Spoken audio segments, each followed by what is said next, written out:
I'm a survivor. I'm Jeff Varner from Survivor's Australian Outback in Cambodia. You know, when Abby's acting up, Gandhi is storming off, or Deb is looking for rocks somewhere, you are exactly where you need to be. Oh my God, this is delicious. Who needs food when you've got Dwayne and David? This is Survivor Talk with D&D. So if you feel me, put your hands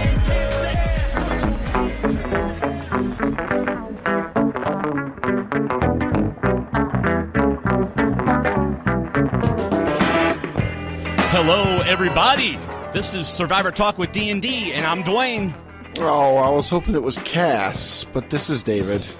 Sorry, David. We're just two best friends talking about the show we love, Survivor. And so welcome to our recap, discussion, and feedback show for Episode 4 of Survivor, Kaôh. Thanks to everybody who's watching on our live chat room, stwdd.com/live. Enjoy the chat room. You never know who might just jump in and start chatting with you. Sometimes current survivors jump in under aliases. Sometimes, you never know. But also, let's see what else I was going to say to you. I don't remember. So anyway, what's going to happen tonight? What do we have in store? We are going to read Colton Cumbie's heartfelt reaction and revelation and reevaluation based on last night's. Why don't you just try that again? Do the whole thing again. Yeah. We will read Colton Cumbie's heartfelt reevaluation. Yes. We will also recap and discuss the episode. We will tackle our listener feedback. We will look at iTunes reviews. We will always do the fun Miko Challenge. And, of course, the D&D Survivor Challenge results. Are those in yet? I haven't seen them come through, David. I haven't seen them either. All right. Shayna, if you're watching, well, she's probably trying to do it instead of watching the show. She's so amazing. Gosh, I feel terrible. Anyway. Hey, remember, coming Sunday, April 3rd, Kelly and Friends, a patron podcast. What is it? It's a call-in show for all of our D&D patrons. Kelly is inviting a couple of Survivor friends, including her dad, Dale, Jeff Varner, and one more for an open conference call with any D&D patron that wants to participate. It's a free call. Even if you're international, I will have an international number for you to dial in, and you can do that. Also, we're going to set it up. I'm going to work on this week, where we will be doing a private hangout where you'll be able to watch it while you're on the phone. How you like that? Sweet. Pretty cool. Why? Because it's our best patron perk to date, and it's for all of our patrons as of March 30th. So if you're not a patron yet and you want to watch this, you got to become a patron by March 30th, and you have to be active, which means you can't do a patron and then go, oh, I'm sorry, my credit card didn't go through. No, that don't work. So anyway, we'll save all our other Patreon and Amazon talk to the end of the podcast for those of you who like us enough to stay for it all. So, David, think we'll do any Better Call Saul or 100 talk at the end? Probably not. I haven't watched 100 in a while, and you're still getting started on season 2. And I'm about halfway through, but oh, are you? Okay, yeah. Yeah. I don't know. Well, I was sick Tuesday and I missed work, and then I went back to the hospital for 2 days, and now I'm starting to feel it again. All right. Well, then we won't be doing any of that stuff, but we did do some of it on our D&D Extra, which I'll tell you about at the end of the podcast. So, all right. You ready, David? Sure. Let's do this.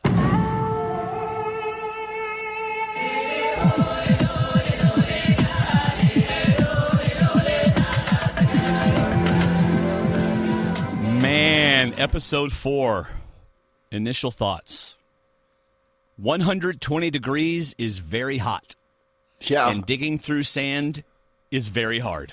This is why you don't let your kids sit on the end of the beach on the sand and dig for an hour for no reason whatsoever without drinking something or covering them or doing something. Yeah. And in honor of the show, I'm going to drink a V8 energy drink to make sure that I don't pass out during the podcast tonight. Oh, Kat, I got Cass on the line. She's ready to come on just as soon as you fall over. Is she? Nice. No. Probably is, actually. I've got my Super Bowl Slurpee cup full of water, so I'm good. She really enjoyed it last week. So did I. It was fun. Although, I got to say, I don't want your job. I don't like having to talk because I have to talk. I like being able to respond. Finally, some respect. Yeah, you can have it. Okay. How different this game would have been had Alicia not shared her idle clue with Sydney and found it and gotten it. She even admitted to trying to cut down the tree before they could get to it, and she was told to stop. Yeah. That's awesome. I know. Where did you see that? It was one I got to randomly read a few things today. A couple of good articles. Andy Dehart's article was good, but one of her exits, and I'm trying to remember I don't remember who it was, but she mentioned she tried a lot of things to get that idle key thing down, and once they found it, she said, "I tried cutting the tree down, but they wouldn't. They stopped me," and so those pesky producers, wouldn't even let her cut the tree down. Gosh. All right, those are my initial thoughts. Do you have any? I had a buddy text me a little while ago and said, that was kind of a boring episode, wasn't it? And I know he was being sarcastic. Oh, okay. And I gave him my analogy that I think I gave you earlier. This was like going to a hockey game where a fight breaks out 10 minutes into the game, lasts for a half an hour, where you have to sit and go through it. And then the referees penalize everybody but 3 players on each team, and they decide we're just going to play for 10 minutes and be done. A little 3-on-3. A little 3-on-3, which is very exciting to watch. I've seen it a few times, but this was just quite. And then I thought, this is probably 3 days that Jeff Probst is very proud of for the way his production team stepped up, and him during the during the event. He was seemed to be very much in control, very much an organizer, and so he's probably proud of how it went. At the same time, it's probably 3 days he'd never want to go through again. Right. And at the same time, it's probably 3 days where he thinks are the peak of Survivor, So it was just, I told you last night, my initial reaction I gave you last night, and like, wow, I'm not sure how I want to even approach this episode. We've never seen an episode like this before. It just deflated the sales, and the end just kind of was predictable. It was going to happen eventually, but that was tough. Yeah. All right. So that's all of your initial thoughts? Yeah. All right. Previously on, Debbie spearheaded the revolt, leaving Peter at the bottom. Yes, Is that pretty much, you think that's fair? She spearheaded it all? Now you're really going to lead this conversation tonight because, like I told you, I wrote up some really good notes at lunch today while I was watching and forgot to email them to myself so I could have those notes. So I have no notes for this podcast. Nice. But I do remember writing how good Debbie looked in that first segment. How, she got credit kind of last week for the boot, and she got good credit this week for the boot. She's so calm and cool. And what does Peter do?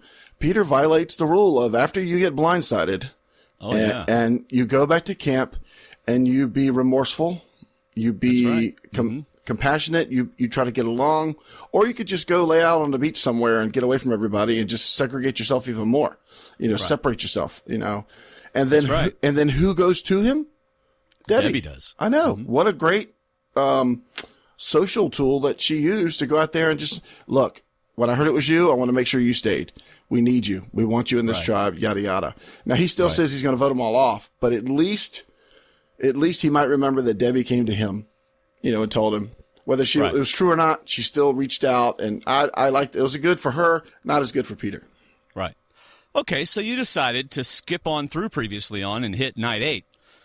Oh, well, she said she was the mastermind. I'm sorry. I thought you were going to the first segment. Well, I don't want to bury one of the leads here, and that is that we said we were going to read what Colton Cumbie wrote. Colton, we talked to Colton today. As you know, we have always liked Colton and reached out to Colton and have had him on our show several times and things like that. We really enjoy having him on. And he's part of our Facebook group. And last night, after watching the show, he got on our Facebook group and wrote just a really compelling 2 paragraphs about how the show affected him.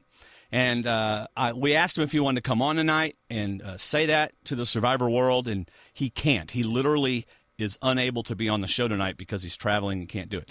So he said, why don't y'all read it? So what we're going to do tonight is David's going to read what Colton said, and we're pretty much just going to leave it at that. But we want, I don't know, David may say something, but we want to make sure that y'all get to hear because this was just so good. So, David, go ahead. This is what Colton wrote on our Facebook group. Tonight's episode made me completely reevaluate my approach to Survivor, specifically how I handled things in One World. I mean, Bill and Christina annoyed me, sure, but no one should ever be treated that way. Ever. I was wrong. No ifs, ands, or buts. Seeing what happened tonight showed me that there are no excuses. There is no justification. People are people, and at the end of the day, it's how we treat people that we don't necessarily agree with or care for that speaks to who we are. I was not a good person in one world, but I want to be. I sincerely hope Jason never has to sit and watch anyone treat either of his daughters like he treated Alicia. I hope Scott and Jason see how they treated Alicia and have the same realization. I also admire Alicia's determination more than anything. She possesses everything I lacked in both seasons. Sheer will and determination. She's a bad A, point blank. She might not be a rocket scientist, but she's tough as heck. She endured not only the physical turmoil of Survivor, but also emotional abuse for 9 days at the hands of her tribe. I wish I had an ounce of her attitude and determination when I played. So there you go. I thought that was very insightful. Yeah, that was good from Colton. I mean, he was really, right after the episode, we have a thrice as nice chat and with Kelly and Colton, and we just sometimes we yell at each other for making a pick that was bad. You know, we went after Colton for the Liz pick, and went after me for Jennifer, but Colton just came on and said, "Wow, he's just having a hard time." And I don't know if it was he went from, you remember, kind of jokingly saying, "I don't want another Caleb to play," to liking Caleb. He liked Caleb a lot. Who didn't like Caleb? You know, and then with our players doing well, not doing well, either way, just last night, I think between the medical evac and just the situation with Alicia, it was just a really hard episode. And I messaged you this morning. I said, "Hey, we should invite him to come on. Sounds like he's got something he wanted to say," and he wanted to. He wanted to come on, but it just couldn't work out. So there you go, my friends. All right, night 8, Brains. As you said, Peter went off by himself. What the heck? He goes off and lays in the sand. This is a guy that, to me, doesn't have a plan. I mean, why do you do that? Right. What do you do? Okay, you, Dwayne, just got blindsided by your tribe. I got voted out. You are distraught. You want to quit the game because you can't imagine playing without me because you'd be lost. But you go back to camp. What's the first thing you do? What's the first thing I do when I go back to camp? Or first thing you say? Well, based on the fact that he thought he was going home, means he was talked about a lot at Tribal Council. So first thing I do is go, "You know what, guys? I recognize everything that you said, and I'm going to work on it, and I'm going to be a team player and, you know, a new leaf." We've heard that several times. Thank you guys for keeping me around. I appreciate the second chance, and we've heard that many, many times, and that's exactly what you need to say. Get yourself back ingratiated to the tribe. Don't go off. I mean, and he may not have seen it all, but he just goes off onto the beach to sit and sulk or lie down and sulk, and I was surprised. And there's Debbie, calm, cool, and collective. Yeah. Yep. Did you catch this? This is what Peter said, and I thought, maybe wrong there. He goes, "We don't have a strong tribe anymore, physically or strategically." I thought, seems to be pretty strong strategically to me. Wow. Wow, that's pretty bad. Just because your buddy left, you think you're the P brains now instead of the brains. That's right. That's kind of harsh. That's little. I'd love to hear some Neil or Debbie's comment after hearing that on the show. Yeah. And then he says, "Once there's a merge or a swap, I'm going to take them out one by one." So, when a merge and a tribe happen, or when a tribe swaps happen and when merge happens, if he's still around, man, there's no Brains loyalty for him. At all. No, but if he gets on a tribe with Deb and Joe, or Deb and Aubrey, or Neil and Deb, they're going to immediately tell everybody what he's like, and how he tried to turn on everybody, how he's a narcissist, and how just the way he is. And he's going to have to do some social smooching to get along with whoever he's working with. Smooching? He's going to kiss some people. Was it smoozing? Smoozing, maybe? Smoozing? That'll work. Yeah, social smooching. Nice. All right, so just in case you were wondering what the emphasis of this episode is going to be, Day 9 Reward Challenge. There is no break. Just straight to it. Love the challenge, but wish they had left the flags in that they had done with the Dream Team. Oh, my goodness. I went back. This season, I'm trying not to be spoiled. Unless you watch any next time on. But I didn't watch the challenge preview for this that Mike posted on our Facebook page. If you want to catch anything that CBS puts out, anything that's a preview or anything, go to our Facebook page, join it, and you'll see all the stuff loaded on there. You could have told me that I had the sun in my face. But anyway, but I went back today and watched the preview.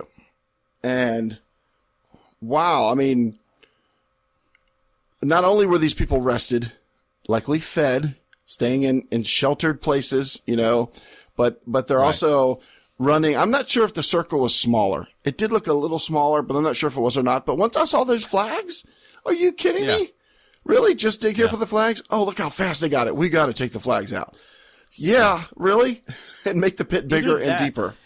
Yeah, either that or they never intended to use the flags, and they did that just to speed up because, I mean, really, they already know how digging in the sand's going to go, so they don't need that to last. They just need to get them to the rolling of the balls, right? Yeah, but man, that was just... But still, that was a lot. So, but anyway, I read somewhere that it was 120 degrees. Mm-hmm.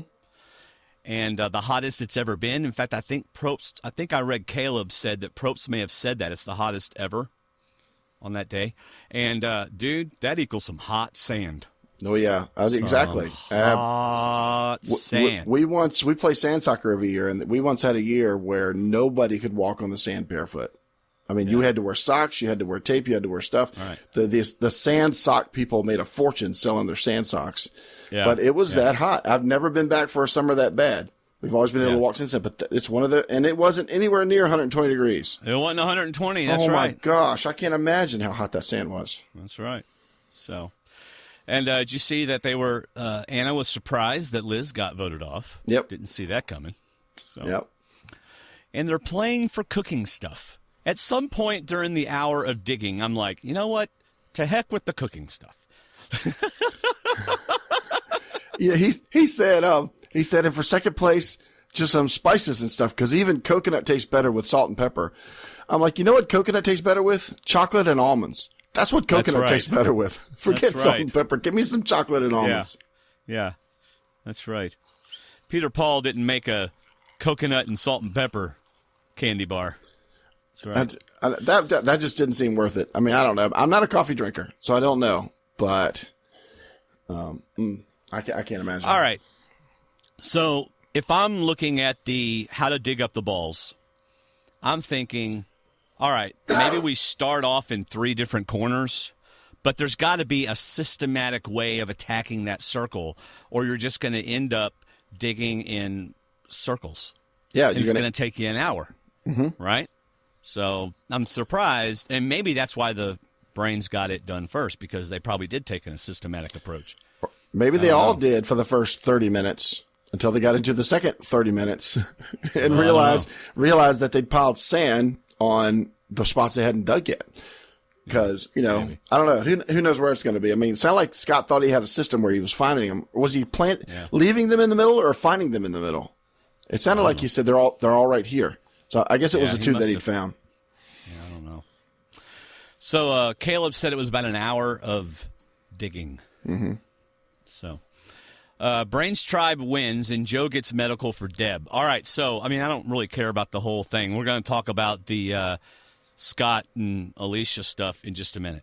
All right? Mm-hmm. So Brains Tribe wins, and Joe gets medical for a Deb, right? Right. So what I read, I went ahead and read Dalton Ross's interview with Jeff. Mm-hmm. And he said, since they were already done, Brains Tribe he just let the challenge go on, since they were already done. They didn't need to stop the challenge because Deb needed help. The other teams could keep going. So he let them go on. And then later on, Debbie says, heat stroke is like being roasted alive. Yeah.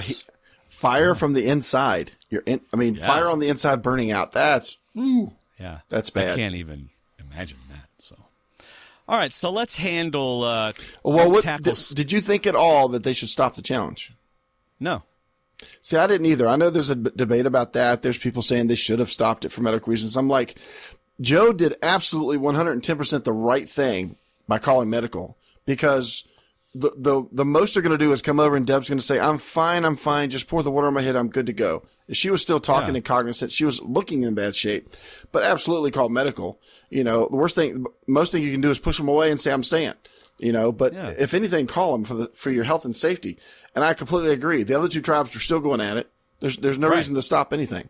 So I agree that, it was tough. It was hot. People were going to be tired and hot, but still why stop the challenge? Right. And there was no reason to think anybody else was going to get heat stroke. No signs yet, right? It was hot, but you don't stop the challenge. No, I don't think you should stop the challenge there. No. So, all right, let's tackle Scott's handling of Alicia first. All right. So Probst says the only thing Brawn tribe hasn't done is give up. Mm-hmm. And Alicia's moving sand and she tries to be an encourager. All right. And no matter how you look at it, all right, and I'm not taking sides on this, all right? I'm not saying Scott and Jason are horrible or Alicia's horrible. I'm not doing that. I'm just going to try to look at this objectively, okay? Mm-hmm. So that's the approach I'm going to take. No matter how you look at it, Scott's response to her is sarcastic and condescending, all right? Mm-hmm. Keep cheerleading. It's what you're best at.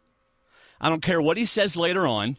He wasn't sincerely telling her to keep cheerleading. That's not what he was doing. He was being condescending, right? I mean, am I wrong? That's certainly how it sounded to everybody. No, I wouldn't say you're wrong. I think she could have approached it better. I don't think her comment was necessarily fair, but at the same time, I would say his response was 120 degrees, tired out your backside. I'm sweating my head off here. I can hardly breathe, because the first thing Jason said was, take a breath. Take a breath. He could see. And so it was a frustrated, at my wit's end right now comment just to get her to stop talking to me because she called him out by name. She said Scott. True. But here's the difference. Mm-hmm. Jason was also ridiculously hot and ridiculously tired. But he didn't demean her. He didn't talk condescendingly to her. Yeah, he got mad and he said, I'm not trying to be a jerk, but just shut the F up and just dig. Right? Okay, that's just a guy that is frustrated, that is, look, just be quiet and dig. It's not you're an idiot or all you're good for is just cheerleading. He didn't demean her or talk down to her or try to break her. He just spoke out of frustration. Scott did too, but I just think Scott took it to another level. Well, I don't think Scott tried to break her or anything. I just think it wasn't encouraging. But at the same time, you've got somebody standing there kicking sand with their feet when you've just pulled two bags out of probably a foot deep sand, and she's basically got a broom moving sand around, and she says, "Don't give up. We can do this." I can't say what I would have said. I don't know, but what I think she could have done because this is a great failure. Sorry, Alicia fans, but this is a great failure of Alicia, is that she never seemed to try and ingratiate herself into this tribe. Everything she said was argumentative. It was right at you in your face. And when she got back to camp, it was worse. But still, what she could have said, it's easy for me to sit back here and say this. What she could have said was, guys, you guys got two bags. Take a quick break. I'll keep digging. I'll keep going. Right. To let them know that she was not going to quit. And as soon as they felt better, to come on back in and dig. Right. But no, she said, don't give up, guys. Come on, Scott. We can do this. You're right. Absolutely, you're right. So, if she hadn't said anybody by name, they both might have said something, but I see both sides. But at the same time, I've said stuff out of frustration and heat stroke and everything else, because we don't know where those guys were in that. Right. I'm not saying that Scott shouldn't have said it. I'm not saying that Scott's bad for saying it at all. I'm just, all I'm saying is that is what he said, and that's how it was perceived. That's all I'm saying. I'm not saying that he was a bully for it. Or anything. I don't particularly think he was a bully for it in that setting. So, and you know what it was? I think we're seeing who these people are. Yeah. This is Scott. Scott, if you come at Scott when he's tired and been working real hard, he's probably going to come back at you. So she absolutely at the same time, look, I give Alicia a lot of credit. She never set out a challenge. She got in every challenge. She was not laying down at the end of this challenge. I'll give her physically a lot of credit for playing this game. She started fire a while back, got it started, but still on the strategic and social side, she, to me, did not do as well as she could have. And and this could have been one of those moments. Right. Well, socially in this game, it is obvious that Alicia was not going to fare well and did not fare well. Why? Right? She's got her whole tribe irritated at her. And it's because she talks a lot, and she doesn't mind confrontation at all. In fact, likes it. You know? Yeah. I mean, this is what I don't know. I think anybody can fit in if you start off the right way. If you change your whole attitude, you got to be somebody different. You know, you can't necessarily be yourself, and that's where I think she missed out on the chance. I think she could have done really well. They could have seen how durable she was. Even Jennifer said the girl's got no quit in her. You know, right. I think they could have seen that, and if she'd have sidled up to them like Sydney did, Sydney's probably said 6 words this whole season, and they're all been smart. Just like... and half of them are like, just sit back and listen, don't talk. Yep. You know, if Alicia had done that, but she couldn't. And, you know, and more of that is pointed out later. She just couldn't do it. And that breaks on you, especially when you're losing. Yep. They're losing for the first couple challenges. It doesn't help for somebody to come back and just start talking. No, you're absolutely right. Thank you, so I agree with you. I can't disagree with you, David. Now, that's not to say she could come back and play a completely different game. She could learn from this and come back, because I think she's going to come back. Do you really? I do. I think she was the edit she got showing that she was bullied and all this kind of stuff. I think that she's going to be on the ballot for second chance. Unfortunately, more so than Jennifer, and I think Jennifer should come back. Oh, do you? Yeah. I'd much rather. Okay, this is hilarious. Breaking Lost Thrones wrote, "Ugh, keep cheerleading, Dwayne. It's what you're best at." That's awesome. All right. Then they get their last bag, right? Mm-hmm. And ironically, and again, I think this is just funny, as Jason starts to roll the balls, guess who's encouraging him? Scott. Oh, Scott? No, Scott. He turns into the cheerleader. Yeah, he does. No, I'm just playing. Well, I'm not playing. He actually did. I just thought it was funny. So, oh, wow. All right, Caleb, just before passing out, wins second place for the Beauty Tribe. Yes. Literally, just before passing out. This was really, really interesting, and it shows who Caleb is. You know, give him full credit. When he gets into a challenge, he goes nonstop. Even when he's not rolling the balls, he's over there nonstop thinking about it, looking at it, studying it. He doesn't have a pause mode. And I wonder, I'm sure he took a break. I'm sure he took a break during the sand digging.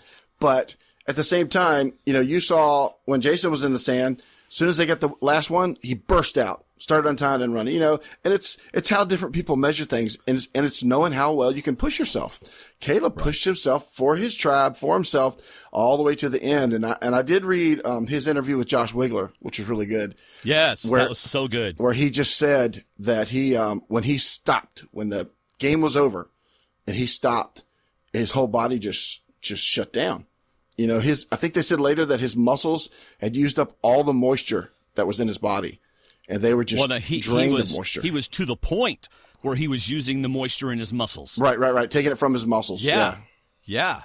And they gave him credit in the hospital. If he hadn't been so muscular, then he would have been in trouble. Yeah. They said they probably would have lost him.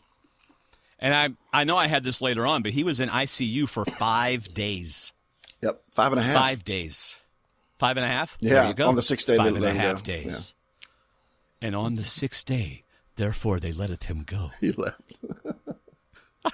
Can you imagine? So that's a long time. 5 days is a long time in the ICU. Yeah. Oh, and then they took him back to Ponderosa, and he's like, dude, man, there's no AC, nothing. They just said, just go home. Well, let him go home. He also had a family emergency. Well, yes. Yeah. And that was like been part leaving and part. Anyway. Yeah, they said it's best for you just to go. Yeah. Yeah. So then we get an update on Debbie. Meanwhile, Sydney and Caleb are collapsing over in the other part of the beach. Right. We get our little update. And Joe goes to Caleb. The Dr. Joe. Dr. Joe goes to Caleb. Meanwhile, Jason is taking care of... Oh, hold on. Jason just tweeted something. And it's about what we're talking about. He said... Where is it, Jason? I saw it, but I don't see it. Here it is. When I found the last bag, it was like life got kicked back into us. That's what Jason just said. So yeah, that was that burst. Right.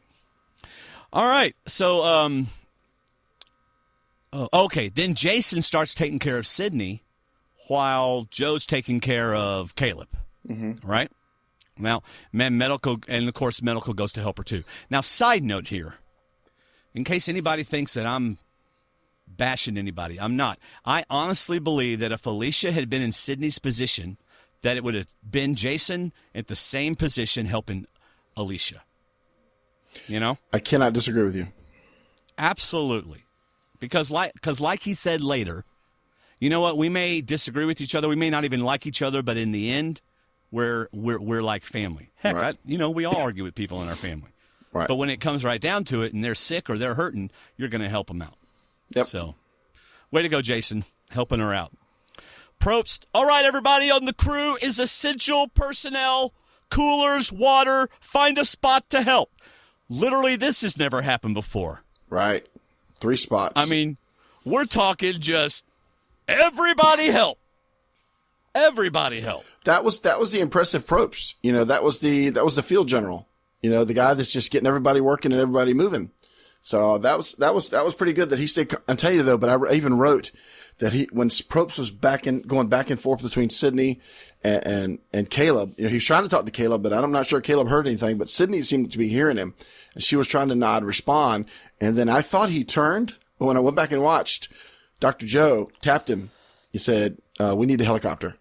You know, we got. Oh yeah. I was about to get to that. Yeah, go ahead. Yeah. Well, and then we get the frightening Russell Swan moment, and it cuts to commercial. Yeah, and the look the look on Jeff's face. I mean, I was like, wow, really? You're telling me right? You're not even giving me a conversation here. You're just telling me a helicopter's got to be called. Oh, well, no. This is even before that. Yeah. Okay, this is before that. This is before the commercial. We get the, hey, Caleb. Oh, no. Boom, boom, boom. Commercial. And the air mask was not moving. No. At that point, Gracie looked at me and said, did he stop breathing? I said, I think they paused the film. I hope they only paused the film. Yeah, because it looked like he stopped. Right. So then we come back from commercial, and they've got IV in them. They're giving them ice. They got ice cubes over them. They're putting cold stuff in them. And Jeff, just like you said, Joe looks up at Jeff and goes, Jeff, we need a helicopter for evac.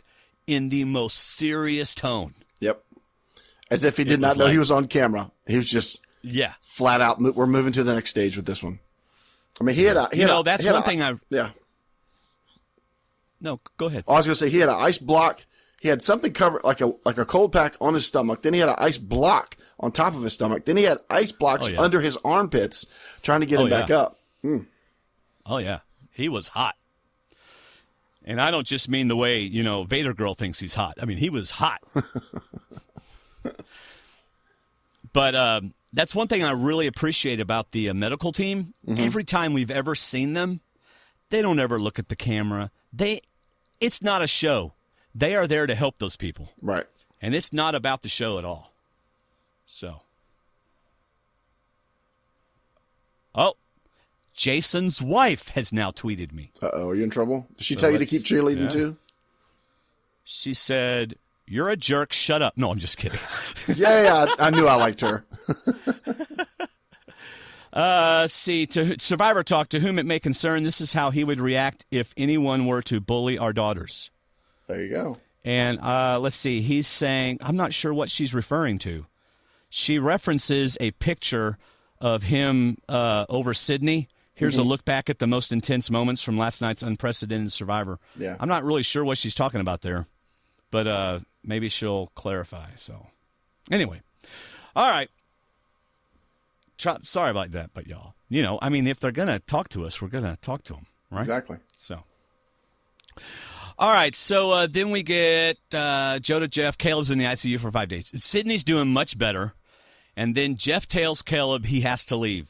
Now, Caleb, you read the article. Didn't he say he, not even sure if he remembers him doing that or what? I think he did hear that, and he tried to speak, but he couldn't speak, and he shook his head, and I think you could see his head move side to side, but at the same time, it wasn't enough to make a second nod. But I think he did hear that you have to go, but it was a blur, and the next thing he knew, he was on the helicopter. Yeah. Oh, check this out. Good information in our chat room.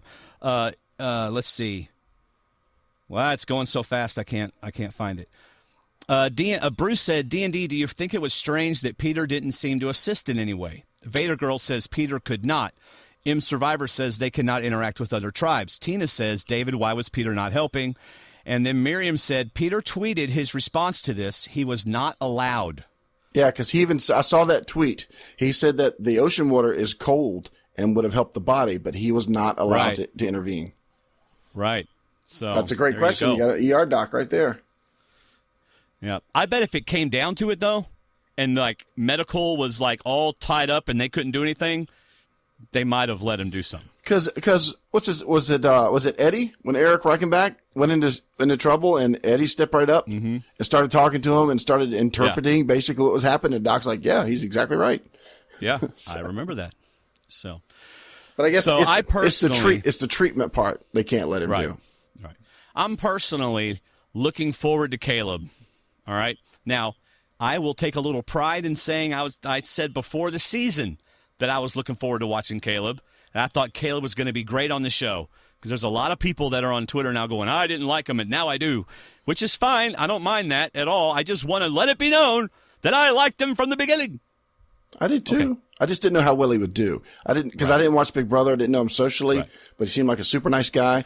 And I think he's obviously a lock to come back. To me, his last 5 minutes on this episode was Probst basically saying, you were awesome, you were better, because Probst didn't want him. I read where preseason he did not want this guy from Big Brother, and CBS insisted, and Probst was pleasantly pleased. So could we have a Team Beast Mode Cowboy versus Team Hayden in a Big Brother standoff for Survivor? Possibly. I know, right? A crossover spectacular. Yeah.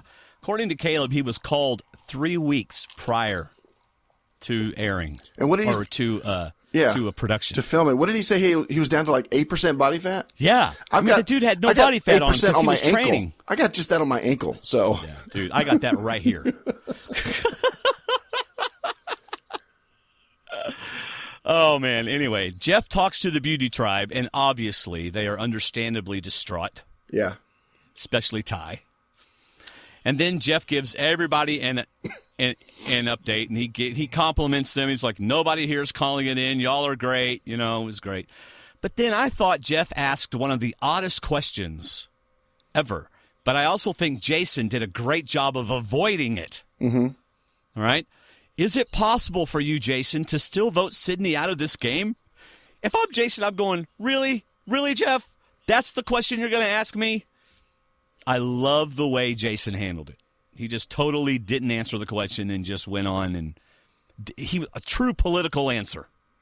It was good. That was a Wentworth answer because Kelly was good at avoiding questions, and I loved it. I loved how he said, you know, when this happens, the mission takes a side, and you take care of your brother in arms, and you know, and I'm with her to the bitter end. So that was really good. Yep.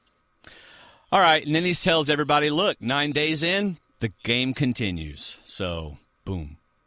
So we're not going to, which is what I thought. It's early in the game. They're not going to not have an immunity challenge in an immunity. Yeah, what about the surprise on the beauty girls? It's as if they thought, okay, Caleb's just going to sit up. You know, Caleb is strong. Yeah. He's going to sit right up, and it's like, especially Anna. She's like, are you kidding? You know, and this I thought he was invincible. Yeah, and this was, as much as you want to say this was part strategy because he was their number 4, at the same time, this is Caleb. This is probably the most popular guy next to Ty in the tribe. You know, because these 3 girls are tight, and this is their number 4. But still, this is a human being. This is a person that is stronger than an ox that you love having around camp, and suddenly he's taken out of the game. Yeah, that's impossible. I completely understand why they're saying, "Oh, he was invincible." And it's like, wow. Yeah. So that was something else. And then we get a little insight into the tribal dynamic of the beauty tribe with Ty saying, 3 girls and 2 guys, now we're the target. I'm not going home with an idol in my pocket. So apparently it's kind of obvious to those guys that these 3 girls are tight. Right. Yes. And we also know that tells us that Ty is not number 5. We were wondering if when they brought in Caleb, if they were also talking to Ty, and it would appear that they weren't. that Ty was not in that foursome. So, and this is where editing did a good job to me with minimal time to do it in. They set up Beauty and they set up Brawn for tribal council.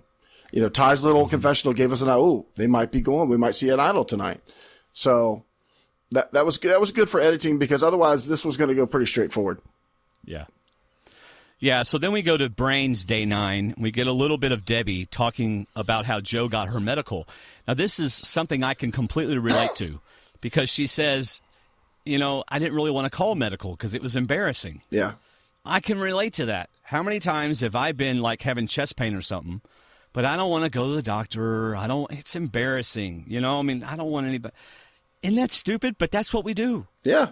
You know? Especially guys. I don't know if you've ever, especially guys. Of course, I've never jumped off a roof or jumped off around a roof and broken my ankle, so I don't know what you were like then, but you probably didn't have a choice then. I think they were calling it for you. Yes, I think so. Then we get Brawn Day 9. Hold on. I love what Debbie said in the water, talking to Arbery. After this game, we are friends for life. So after I vote you out and get you out of this game, we're going to be friends for life. And to me, that was like the most honest thing to come out of the whole episode. We're going to be friends for life no matter what happens. After I vote you out, we're going to be friends for life. Yeah. All right. Day 9. Yay, we get to talk about this stuff again. Alicia confronts Scott on his comment about cheerleading. Now, this is where, like you said, sometimes you just got to learn to just leave something alone. She failed just like Peter did. She did not go back the way she should have gone. I mean, so much to talk about. All you do is walk back and say, wow, I mean, great job, Sydney. Go to Sydney. You know, their favorite person. They're number 3 and say, I'm so glad you pulled through that. That was really tough. And if anything, maybe throw an apology. Hey, if I started something, I didn't mean to. I didn't mean for it to come out the way it did if that's what happened. And I guarantee you, Scott would have either hugged her or said, don't worry about it. It's just the stress of the game. Right. But no, she couldn't do it. No. And the funny thing is, it's not that she was wrong in her point. She makes a good point. Look, it's about teamwork, and y'all aren't treating me like a teammate, right? That's her point. The problem is she won't be quiet until they go, yes, you're right. They're not going to go, yes, you're right. So you might as well stop. See, what you got to do. What you got to do. Yeah. She doesn't know stop. That's not part of the equation. What you got to do is watch the subtitles during that scene. And what Alicia really says is, I know I'm number 4, but you're treating me like number 4. You shouldn't be treating me like number 4 just because I am number 4. Stop treating me like number 4, like you're going to vote me out. I know you are, but stop treating me like you're going to vote me out next. Okay. I like what Dale Wentworth tweeted, and he wrote, Jason and Scott were brutal, but Alicia needs to learn to stop talking, listen, and stay alive. Absolutely. Just like that girl sleeping on the far side, trying to recover from what she just went through. It says, girl, just stop. But you can't. And then I love it. Scott says, I think Jason said it first. What did he say? He said, but you can't do it. You can't just stop and listen. And there was a part there when I heard it the second time through where he got up and walked away, which to me was the best thing to do. If something happens and you don't want to continue and it's only going to get worse, you get up and walk away. Yeah. And I thought that was a good edit for him to see, but there was something else said that we didn't get because he said in his confessional that I lost it or said something to the degree that I blew my top or something. And he didn't blow his top in what we saw. So there was something more to that we didn't see, but which was it instigated? You know, what was said? We don't know what was said. And this is what you people got to remember when you're picking out who you like and who you don't like. How much are you seeing? And what are you seeing? Because what we got from the beginning was Alicia being separated. She was made to look like the weakling. You know, we didn't get all her comments and all her actions. We just got them come out and saying she's the weakest. Flat out, she's the weakest, you know, and she tries to make fire, but she's the weakest. You know, so you gotta take some things with a grain of salt. But I mean, at the same time, behavior is behavior. We don't know what they went through. I've never been 9-10 days in this heat with no food, no water. I would be quite irritable if I missed breakfast one morning. So we don't know, but it is what it is. You know what's funny is This is all based on a very limited CBS edit. People are getting all up in arms. Like it's like there's like two teams, the Scott and Jason team or the Alicia team. And it's just like, stop doing that. We didn't see the 9 days of what irritated them, and we didn't see the 9 days of how they treated her, or either way around. We didn't see it all. We saw what CBS showed us. So Alicia said up front that she doesn't back down. She was raised with boxers, trash talk, etc. And, so we knew that was coming. But what's interesting is Sydney's confessional really, really reiterates what I believe and what even Dale Wentworth said. Sydney said in her confessional, I do not think Alicia's aware of pretty much anything. And I'm just like, girl, come on, just listen and pay attention. There's a time when you just need to stop. Even if you're right, you still just need to stop. That's from somebody who spent more time with Alicia quietly than the other guys have. She spent more time away, and she says she's not sure she's aware of anything. So I have the privilege of having a direct message sent to me by Mrs. Jason to clarify her tweet. Oh, okay, so good. I'd love to read it. She says, I'm referring to people constantly saying that they'd like to see how my husband would feel if someone treated his daughters like that. That, in quotes, is supposedly bullying Alicia. I'm trying to point out that he's not what people keep accusing him of being, and he stayed by Sid the entire time until he knew she was better. He lost because Alicia told him he did not know what sacrifice was. We didn't get that in the edit. No, that's definitely inside baseball right there. You don't tell a vet who's been overseas risking his life that he doesn't know what sacrifice is. So that could explain a little bit of the losing it. And then what does he do? He gets up and walks away. So that's, which is a good thing to do. Exactly. So we didn't see that from the blonde angel. We just got him commenting, which struck me as odd that he said that, and I didn't think he really blew up like they said. But still, thank you, Denise, for that clarification. Yep. All right. Let's move on. We're done. Oh, I'm sorry. There's one more thing I want to say. Trial's over. Okay. Just one more thing that I want to say. Tina wrote on our chat, I think it's a good lesson for people that Alicia stood up to them, not to just take it and be weak. You're right that people should stand up for themselves. And I'm not saying that they shouldn't, but there comes a point when you realize, okay, I have stood up for myself. That's all I need to do. I don't have to push it until they agree with me, or until they repent, or whatever. So that's where I'm coming from. And at the same time, you have to know when to stop in the game of Survivor. Standing up for yourself is one thing, but when you are number 4, and even Probst tells you you're number 4, there has to be a point where you stop and you got to find a way back into the game. And arguing is not going to get you back into the game. I don't know if she was trying to get Scott to go off and say, I just quit. I can't handle this anymore, because that was not going to happen. Jason was not letting Scott walk away from that game. Not going. And Scott would have done the same thing for Jason, and Sydney would have done the same thing for them. Those three were rock solid. And I don't know if she had an ulterior motive, but it wasn't going to happen. All right, let's get to the immunity challenge. Let me see here, just a second. Yep. Immunity challenge. Race through the jungle to get puzzle pieces, then race to the ocean to get puzzle pieces, and complete a snake puzzle.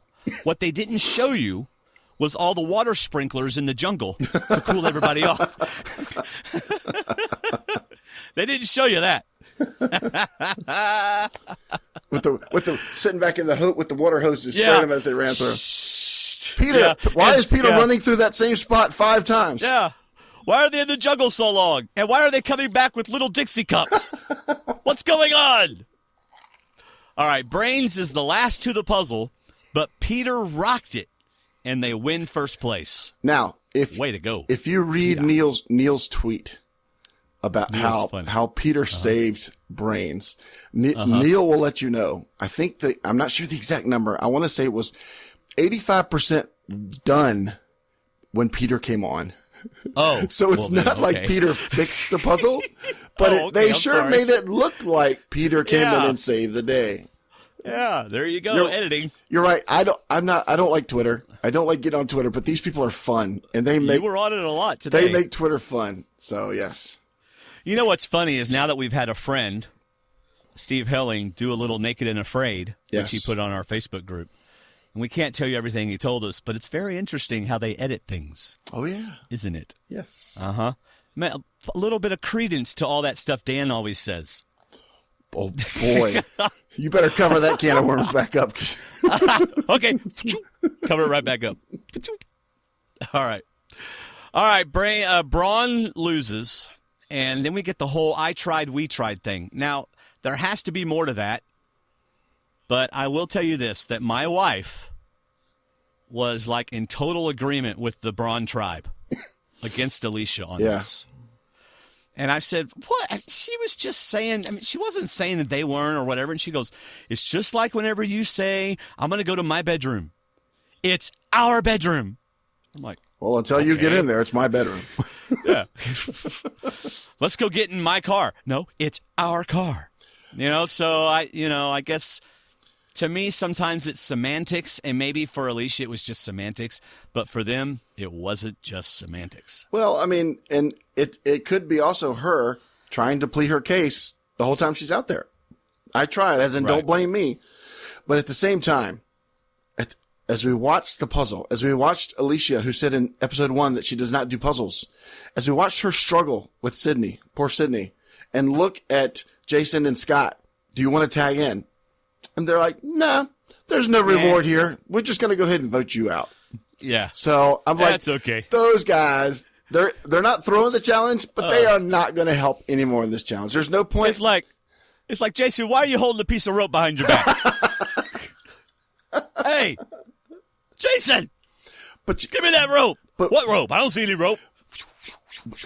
But whether it was intended or it just came up as they were losing in the challenge, what a great strategy to get rid of the person that could hurt you. She's going to flip on you. She's going to tell people about your idol. Get rid of the person. Just if we can't win outright, let's go ahead and get rid of her. Yeah. So. Yeah.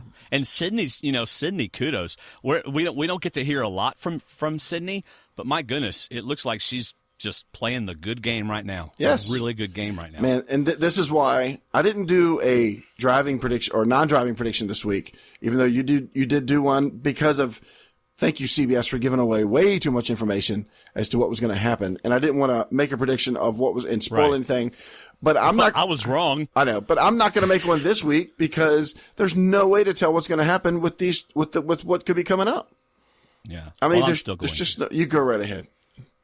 You go right ahead. But you actually will make one in our D&D extra video. I'm going to make you. Oh. But only 30 people will see that one, so it won't matter. I'll make one there, but I'm not. I love this. This is one of my favorite points of the season. I love the merge and I love the swap. Unless it is a merge because they are at 13 now. Yeah. All we see on the preview is spoiler alert. Jump 15 seconds if you don't want to hear it. Here you go. Drop your buffs. There you go. Nothing from there. That's right. We assume they're going to but and jump another 15 seconds because we usually hear we're switching tribes or we're swapping or sometimes he gives us a tease as to what's going to happen. So, but I don't know. I think I usually. Oh, you mean in the preview? In the preview, yes. Oh, yeah. So, Interesting. There's so much good stuff going on in the chat room. I can't read it all and keep up. So I'm just refusing to read what looks like an incredible thing. I'm just not going to read it. All right. Here we go. All right. Let's see. Then Brawn, Probst goes, look, the whole body language says everything. This is not a happy tribe. And we're going back to tribal. Or maybe they're not going back to tribal. Maybe they're going to do it right there. Yeah. And Probst would have done it. Or did you get another direct message? No. Okay, all right. They, I didn't. Nice, David. Nice. I didn't really. Did you? I wasn't really a fan of that. Absolutely, you don't agree to that. You never agree to go to tribal, and you certainly don't agree to say that was. I liked Alicia's comment. She said that would have been quitting, and I did not want to quit. So that's right. I applaud her for that. Of course, she made no progress at camp because we saw nothing at camp. Yeah. But so what would you have done? Here's where I thought about asking you again. You know, you're in a tribe with 3 other women like Anna and Julia and Michelle, and they've bonded. You know you can't break it. And he says, is there any chance that you're not going home? And Michelle holds up her hands like 0. So what is your plan when you go back to camp? Or do you think about the cheeseburgers at Ponderosa and say, you know what, go ahead and vote me out the now. idol's already found. Right. Just like Alicia's situation. Okay. It's not 3 other women. It would be 2 women and a man if it's going to be the same dynamic. I would go to the guy because Sydney has at least befriended her and is kind to her and talks to her. Mm-hmm. Right? So I would go to the guy who in this scenario is the equivalent to Sydney. Right. And is there any scenario in which you and I could take someone else out? Is there any scenario? Do you want to flush an idol? Do you want to do anything? Fine, go ahead, whatever. But do you want?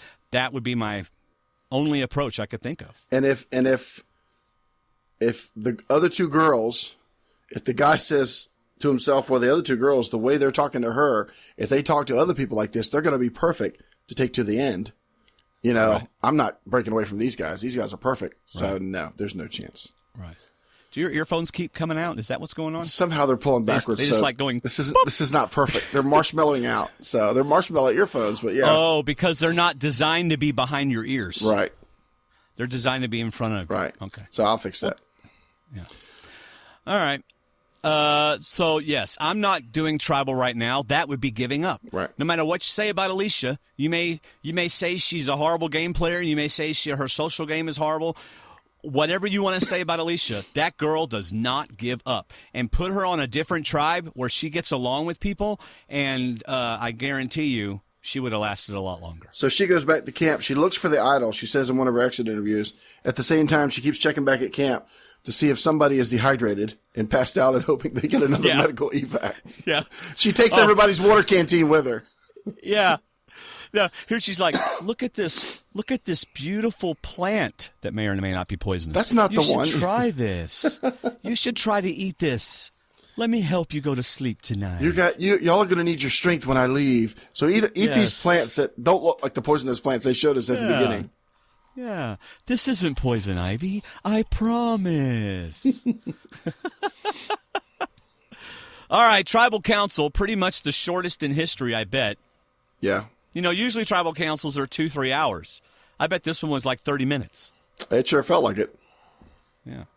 We need to get Steve to ask Probst that next time they're talking. I mean, Probst has never told a contestant, I think you're going to be voted out tonight, but I'm still rooting for you. Never heard that before. Never. Yeah, that was really odd. Like, what's Jason and Scott and Sydney supposed to do? Like, are we not on your favorite list? Are we not getting on the second chance ballot?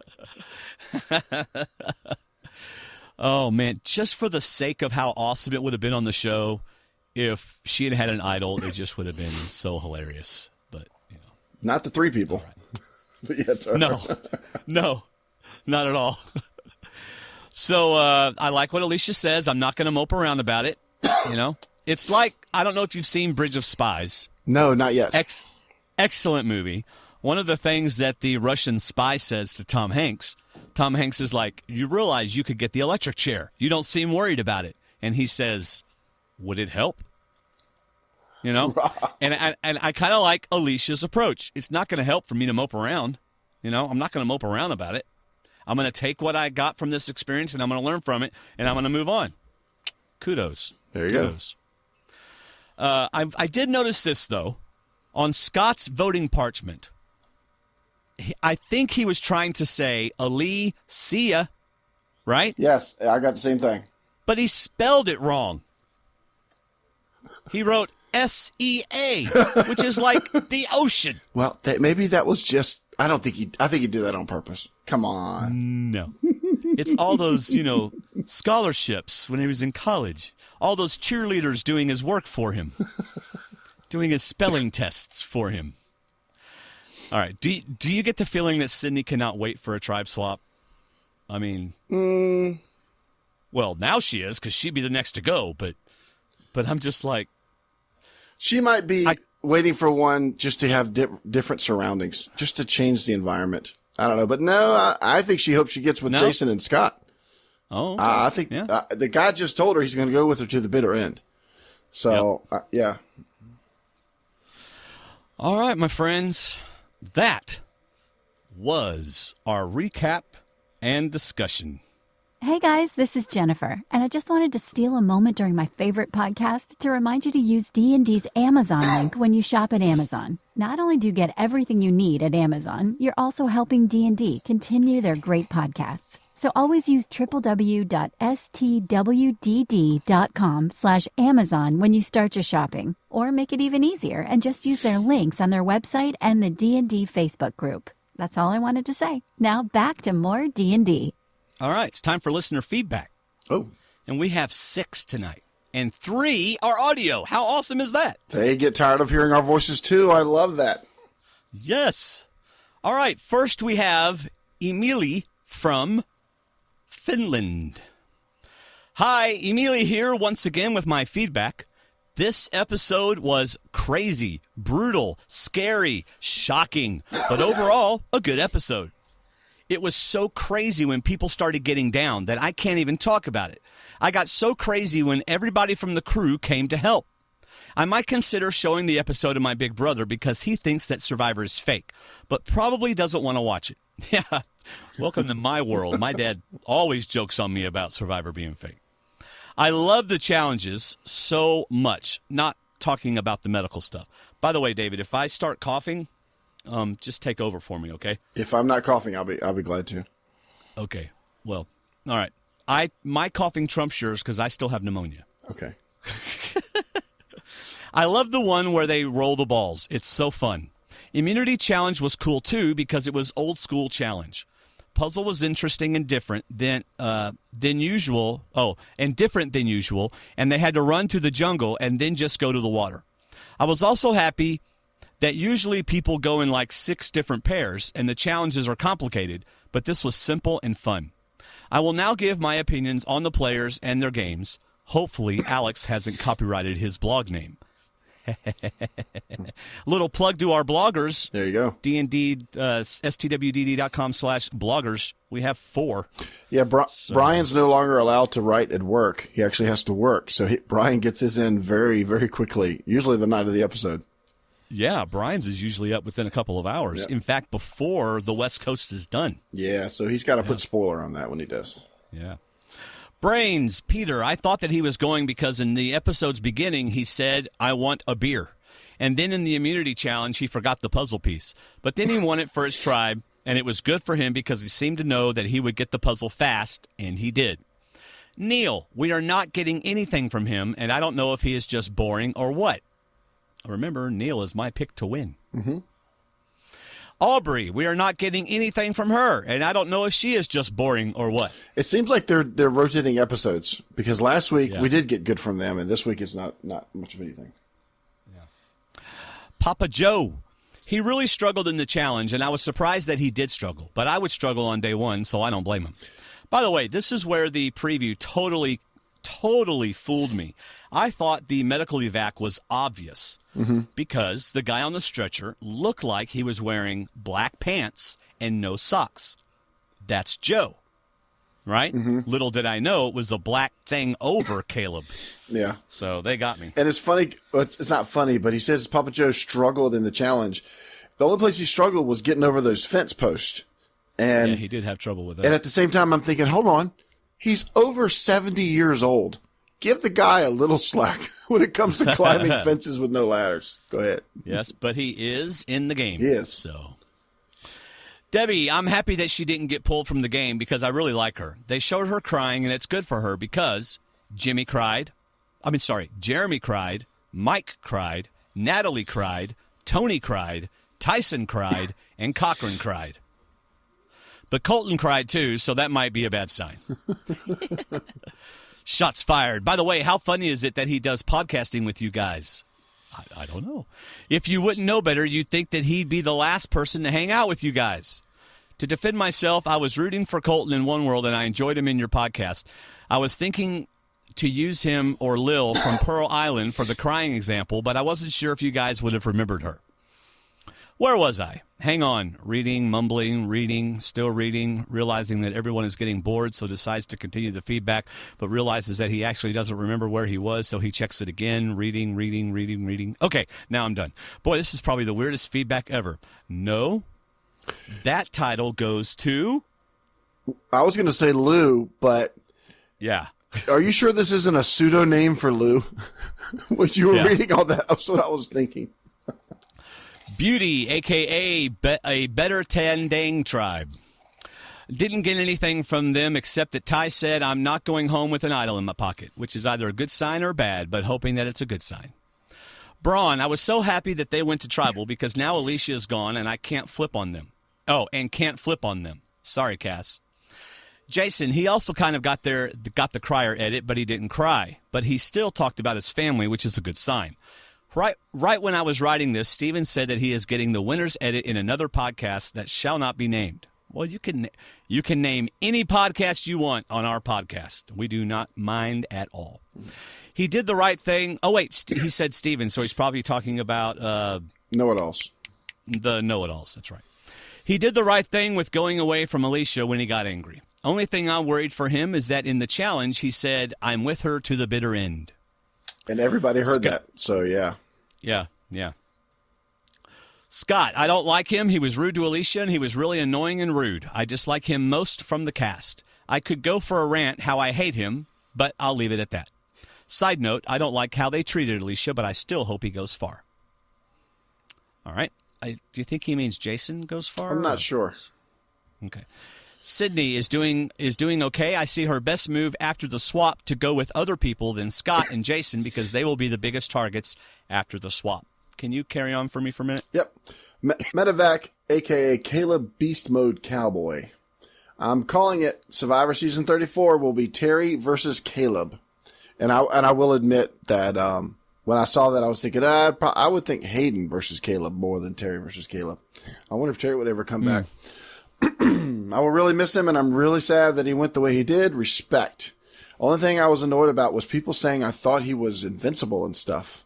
I felt that they were overplaying him a little, but still, with Jeff being somewhat in charge of the edit, and it's not the first time alpha males cough, Joe, cough, get a huge edit.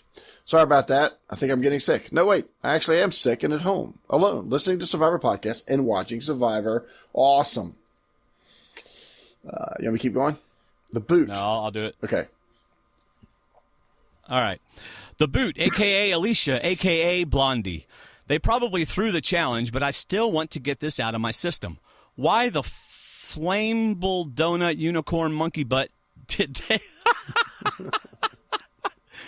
why the flammable donut unicorn monkey butt did they put Alicia on the puzzle? Sorry. She's gone, and I really didn't expect that she was going home. Oh, wait. Yes, I did. They went back to camp. It was so crazy.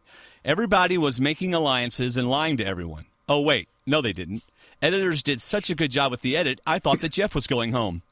Oh, wait. No, I didn't. It was the craziest tribal ever. Oh, wait. No, it wasn't. Biggest blindside ever. Oh, no, it wasn't.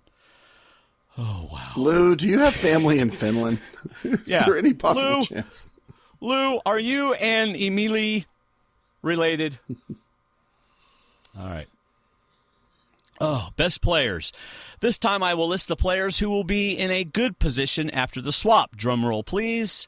Dwayne trying to do really bad drum roll. Oh, nice. Thank you. I'm glad I didn't do one. I almost did. Trust me, I know what a bad drum roll is. I have played drums for 7 years. So the best players are Beauty Girls. They are like the likable Black Widow Alliance. They will go far, and one of them, Anna, will win.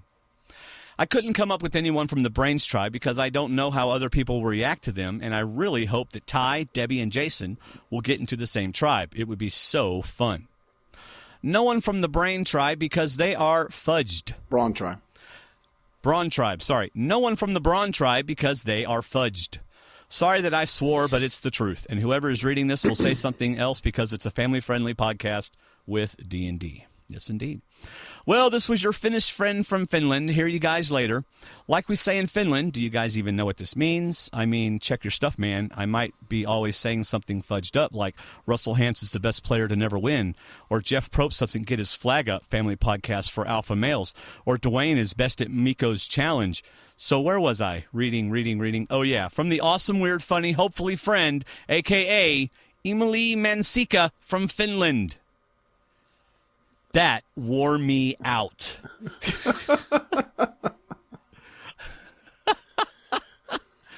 All right, David, during Wendy's audio feedback, I am going to go get a drink of water. So here we have Wendy Zell and her feedback. Hey, Dwayne, David, and all my Survivor friends. This is Wendy from South Dakota. Wow, what a punishing challenge. All I kept thinking when I was watching that challenge is, that circle is huge. Why did they have to make the circle so big? Especially because they knew the temperature and the sun and the humidity is the way it is. It was just, seemed like it was a larger circle than they normally bury things in. Not that it's their fault. It was just a really big circle. And man, to see them just dropping like flies after that challenge, it was scary. I mean, it was really scary. I was actually more worried for Sydney at one point than Caleb because she was shaking so bad, but she maybe was having like a panic attack because of the way that she felt. I'm glad to hear that Caleb is 100% recovered and healthy. I was really sad to see him go. I found him very entertaining. I liked him on Big Brother. Sometimes he's just a little bit over the top, but it's better to be a little bit over the top than be boring. So I was sad to see him go. I have a sneaking suspicion that we'll see him again. On the other hand, Alicia, I was not sad to see her go. When I come across people like her on this show, I kind of wonder what casting was thinking. It's not that she's a horrible person. She's not. It's just I don't understand what they thought she was going to bring to the table. She was small. She doesn't seem to do well at puzzles, yet they kept putting her on puzzles. I'm not sure. I'm not sure that they cared whether they lost at that point because they knew they could give her up. So, I feel bad for her as a person because, this was her Survivor experience. But, when she said, I went out fighting, I don't think that was meant to be literally fighting with everyone. When you're fighting for your spot, that means you make yourself useful or valuable, not literally fighting with everyone on the team. So, it was a good episode. I'm really enjoying this season. I'm glad to be back and sending in feedback again. I'm still catching up on listening to the ones I missed while I was gone, so maybe I'll hear something really exciting. Who knows? Anyway, y'all take care. Bye. Yes, absolutely. We'll see Caleb again. And I mean, it's really a roll of the dice with some of these people. You get people, you can imagine interviewing somebody like Anna. You get that she's very smart. She knows the game and she really wants to play the game hard. You get somebody like Ty and you get the passion in his voice that he's just going to be out there. You talk to Jason. He's going to talk your ear off about what he can do and what he's going to do and how he's going to backstab people. And then you get Alicia, and she might have a good interview and all of a sudden 5 minutes in, you're like, hey, she could actually do something. But you just don't know. You don't know what the heat's going to do. You don't know what the food's going to do, and you just don't know. That's right. All right, next we have Will Dennison from Wonder Lake. All right, so while he's doing his, I'm going to go buy a car, and then I'll be back. Really? That's nice. What's up, guys? It's Will from Wonder Lake again, a.k.a. the Giant Ninja. Calling from my car again, which I know Dwayne is so fond of. He also loves it when I mention the fact that he loves when I call from my car. So we get a double, Will, today. Anyway, there are 3 things I wanted to talk about from last night's episode.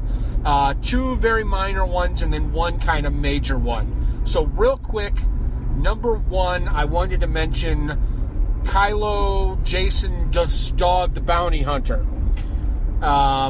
In the previously on Survivor, we are shown that Brawn finally didn't lose an immunity challenge. And what clip do they show us for Brawn not losing? Jason screaming, left, left! There is almost no doubt in my mind that we are looking at a very, very, very deep run for Jason in this game. Possibly he is our ultimate winner. And the reason I think that's the case is there's no reason for them to show us him screaming left, in showing the Brawn's tribe winning, as though he's carrying the tribe to victory. They're trying to give us the positive Jason moments at every point they can because they don't want a villain winner. Survivor, suck it up. He's a villain, and us villain fans love the guy. Stop trying to make him a hero. Let him be who he is. But number 2, my next minor point, has to do with the previously on Survivor. So anybody who doesn't want to be spoiled about what happens next week, here is your spoiler alert. Why don't you skip forward about a minute in this podcast? Mild spoiler, I am relying on the next time on Survivor. Okay, there is a swap coming. Anybody who's a fan of Survivor should have known that, should have seen it coming, but there you go. There's going to be a swap coming. What I wanted to mention is we're down to an odd number of players. So one of 3 things happens. Either we have another medivac, or we have a quit, or we have a swap with an uneven number of players. It doesn't break down into 2 evenly, and it doesn't break down into 3 evenly. I think that's unlikely, and I wonder what would happen with the odd man out. Would that person be an extra member of a tribe? So we're looking at 7 on 6? Or would that person be a reward or a replacement to the tribe that loses the first challenge? I don't know. Curious to see what happens. Looks like something somewhat unusual, unless it's just a quick quit or not as serious medical evacuation, followed by a swap at 12. Okay. Number 3, and the main thrust of my call, and probably the main thrust of everybody's thought this week, Caleb's evacuation. And I got to tell you, last night was only the 3rd time in my history of watching Survivor, and I've watched every single episode, that I've been angry at Survivor. The first time I was angry was when Jatia burned the rice. The second time I was angry was not even watching Survivor, it was watching the Ponderosa videos where Andrew Savage thought he was the victim of yet another twist, because he's a victim of every twist, and then was rude to the Queen of Ponderosa. So frankly, the first 2 times I've been angry at Survivor both have to do with Cass not getting the respect she deserves. I don't know whether you guys know this, but I love me some Cass. This time it has to do with Jeff Probst and Jeff Probst alone. Jeff giving us unnecessary commentary during challenges or during tribal council is nothing new. It's basically what the show is built around. But last night we had a doctor treating 3 patients, one of whom was in very serious risk of dying.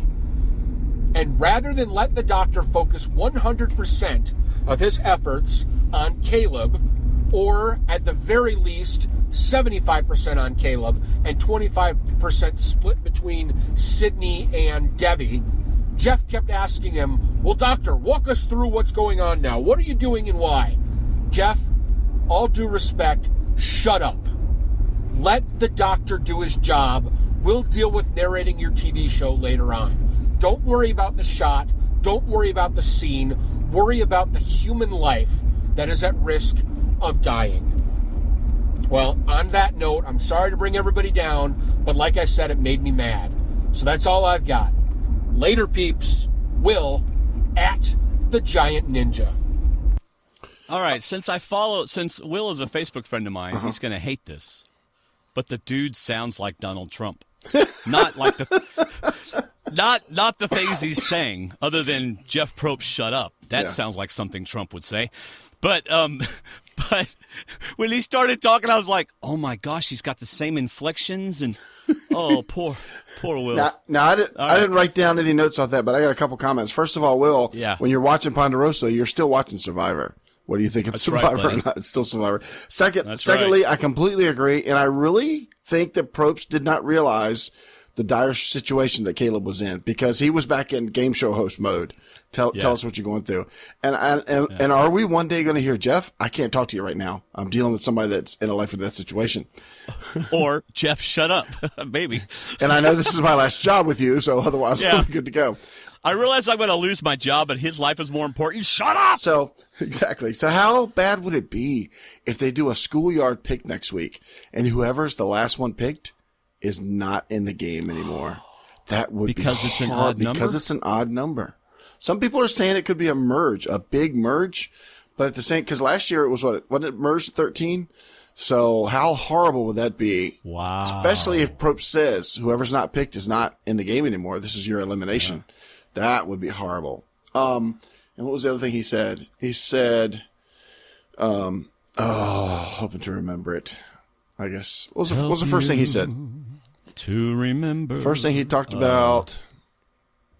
What's up, guys? It's Will from Wonder Lake again, a.k.a. the Giant Ninja. Calling from my car again. Yeah, let's get past that. Just a second. What's the one I wanted to mention? Kylo, Jason, Bounty thank you. Hunter. That's it. Okay, I was talking to a buddy today, and when I looked back at the episode, Jason got a positive edit. He almost got like a hero edit because, like you pointed out, even when he told her to stop talking, he went back and apologized in a way saying, I didn't mean to be a jerk about it. I just wanted you to stop talking.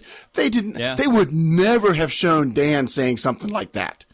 No way. Dan would never get that extra line, but Jason got the extra line, the comeback. So maybe he is getting a winner's edit. Jason never left Sydney's side. He stuck with her the whole time. Jason got up and left the shelter instead of getting into a deeper argument. Even when she called him out saying, you don't know what sacrifice means. He could have gone off for an hour about what sacrifice means.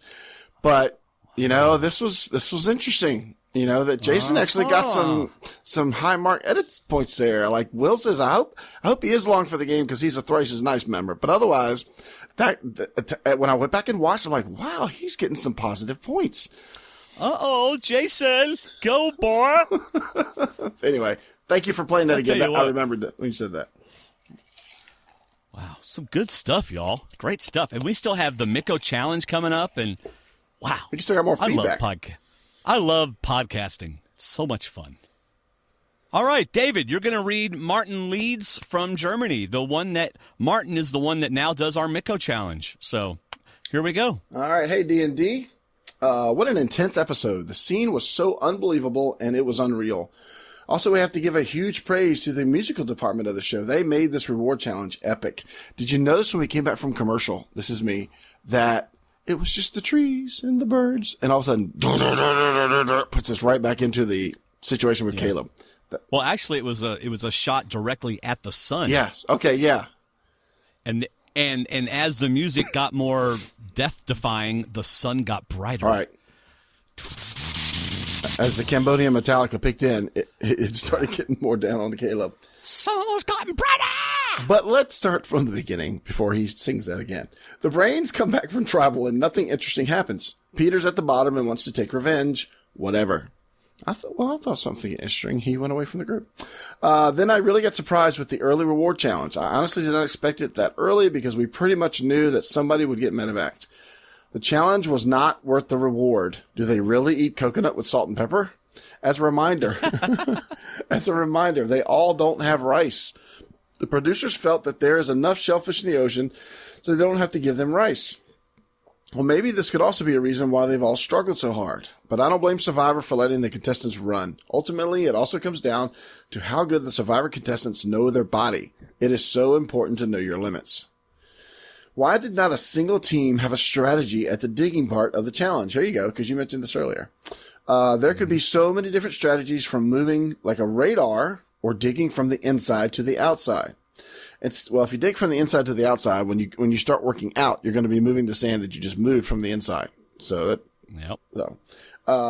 Instead, everybody just played in the sandbox like a 5-year-old. Oh, I'm sure they would agree that they were just playing like 5-year-olds. Okay. Yeah. Alicia kicking the sand was the, I skipped too far. No, I didn't either. Sorry. Somebody's got this font way too big. I wonder who. The blind man said. Alicia kicking the sand was the early highlight. Thank goodness she played football, right? And now she did talk football, but football is also soccer, and she did play soccer. So, yes, she's right. So every team finds the balls, and then all heck breaks loose.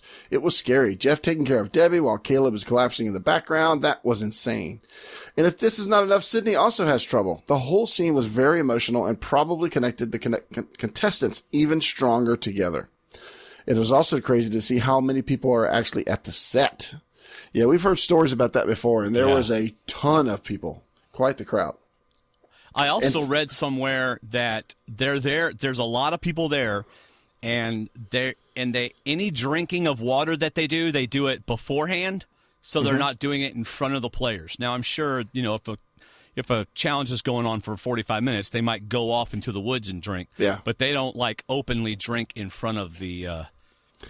Yeah, I think it's for the players. I think Probst said in Dalton's interview that they're out there for sometimes 3 to 4 hours before the survivors even get out there. And we were told by a survivor that somebody from production got medevaced during this season. Jeff's speech was a bit weird. You could clearly see that he was exhausted physically and mentally. Ty seems to be his go-to guy if he needs someone to talk to. Also, Kyle/Jason had some sweet words, and I really hope they will make his word come true and go with Sydney to the bitter end. This foreshadowing was pretty sweet. Let's see. Well, the episode was just around 50% done, so there had to be another eviction, and we jumped right into the next challenge. If I remember correctly, the eviction was on day 9. That's correct. And the immunity challenge on day 11, so they had a day of which is good and necessary. So, yes, day 10 was nothing. That's right. I won't say nothing, but you know what I mean. The immunity challenge. As Dalton says, they didn't play day 10, or it did not exist. It did not exist. The immunity challenge was decent. The puzzle was not very good television because you just had no visual evolution of the puzzle. I completely agree with that. Unless they did an aerial shot from the top, you really couldn't get a good look at that puzzle. The ropes may be a good idea in practice, but it doesn't give the show anything. Brains are the dominating force in the puzzle and win the second challenge of this episode. Life is fine there. Nick swaps in for the beauty, and surprisingly, the puzzle got solved. And we still don't get a confessional from Nick. That's true. Hey, this is all we got from Nick, right? These are Caleb's ankles. Feet. Yeah. These are Caleb's ankles. This is all we got from Nick. The whole season, the whole episode. Let's see. I did not expect Nick to be the puzzle guy. Good for him. The big butt, B-U-T, I guess the Brawn tribe just threw this. So here's another feedback saying that he thinks they threw it. They let Alicia try to save her own neck, but she failed. In the first episode, she said that she's not good at puzzles, but they put her in that position yet again. For the other 3 Brawns, it was probably the best decision they could have made at this point of the game since Alicia wasn't afraid to tell them that she wants to flip against them. I expect Alicia to give the other tribes a warning and yell after the challenge that Kyle/Jason has the idol. That would have been such a good TV. Sadly, she didn't, but she refused the Brandon Hance treatment. This gives her my respect that she honors the game and wants to get her torch snuffed. The rushed ending was, I don't know. It fitted the episode and closed the chapter for Blondie. Let me now get to the point that annoyed me. Here we go. I like these. Last week, Peter got called a bully. This week, Scott and Kyle/Jason are the bullies. That is garbage in my opinion. Kyle/Jason was the one that tried to calm Scott down when he got called out and blamed for taking a break in the reward challenge. All right, Jason, I'm just going to call him Jason now instead of Kyle/Jason. Jason also was the only Brawn who helped Sydney while she was at her lowest point. His language towards Alicia may be a little bit harsh, but he is a tough guy. Scott calls himself a caveman. What do you expect from him? What you see is what you get. It was a mutual dislike. That happens everywhere, and if you are forced to live with each other for almost 2 weeks, it is just normal that you will clash and collide at some points. And as we all know, we may have been seeing the only clash points they had, with all the middle edit. If you can't handle the fire, don't touch it. And if Alicia just couldn't resist to poke the bear, or should I say start the fire. Possible spoiler if you haven't watched the next time on. We love it. Sorry. Reminded me of one of my favorite jokes. Okay. About the guy that goes bear hunting, but I won't tell it here. Okay. Great. Now they'd rather hear that than the rest of our show. All right. So possible spoiler. I love it when people give us possible spoilers and let people know they can skip 30 seconds. All right. Sorry. You might want to mute yourself and cough. Yes. If you haven't watched the next time on. So I expect the next episode to be even crazier with all of our favorite words. Drop your buffs. I have no idea if they are directly going into a merge or make two tribes, with one with 7 and one with 6 members. I could see both options, and both could give us very good TV. If it is a merge, then we would have 5 brains against 5 beauties and the bronze in the middle. Maybe they merge at 13 and realize that this is a good option, so they did the same in season 31 again. Well, I can't wait for it. That's it for today from my part. Good luck in the Miko Challenge. Greetings from Germany, Martin. Yeah. Way to go, Martin. From my homeland. Actually, I was born in Germany, but I was born on American soil because I was born in an American hospital. So anyway, they are asking me in the chat room to do impressions. But I have a sneaky suspicion it's because they want more fodder about which to laugh. Yes. They want me to do Debbie. So I will work on Debbie this week and maybe give you a Debbie. Because I, for the life of me right now, I can't think of what I would say intelligent enough.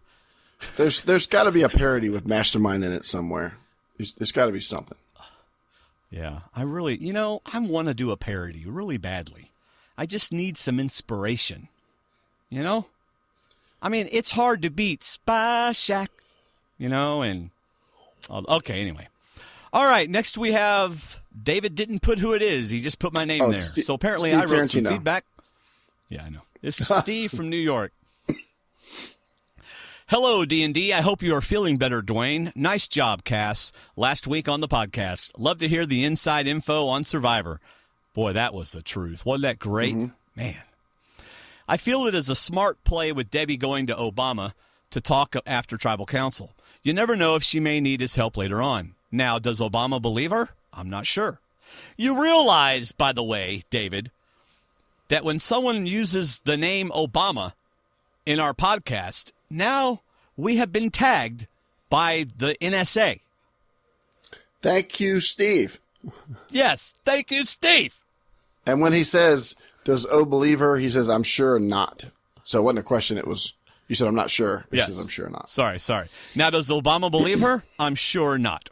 Reward challenge, a survivor first, with 3 people down at 1 challenge. Wow. Maybe for future challenges, they can give everyone water before the game with the similar situation. Cass said something about that last week. Why not, if it's 120 degrees, give everybody a pint of water before you start? It's fair because everybody's getting it. Mm-hmm. So, was it NBA or Tattoo saying to Alicia that, quote, I found 2 bags. How many did you find? That was Scott. Totally out of line. He put that in all caps. Sorry to see in the millions of ladies that Caleb was taken out by medivac. We can see he is doing fine with the pic on Instagram/Facebook. Don't worry, I'm sure he will be back. Sorry, ladies, but he has a girlfriend, LOL, who actually now is his fiance. Yeah. I can see that everyone likes him. He seems like a cool guy off camera. I think Yao Man loves him.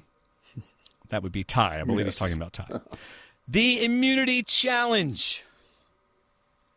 I think that, by the way, Will is in the chat room, and he took, what's the word? He took... umbrage?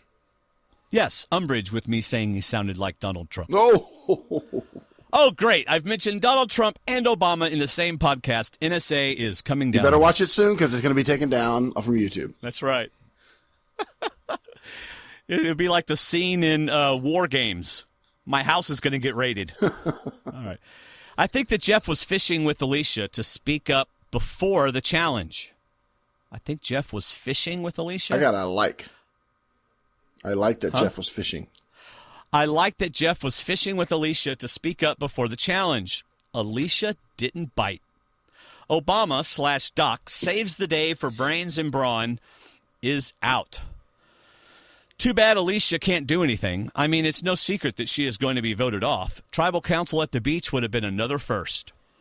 Of course, they showed nothing at camp before Tribal Council. I think this has to be the fastest Tribal Council ever, right? Sorry, Alicia is out. I did like her fight in this game.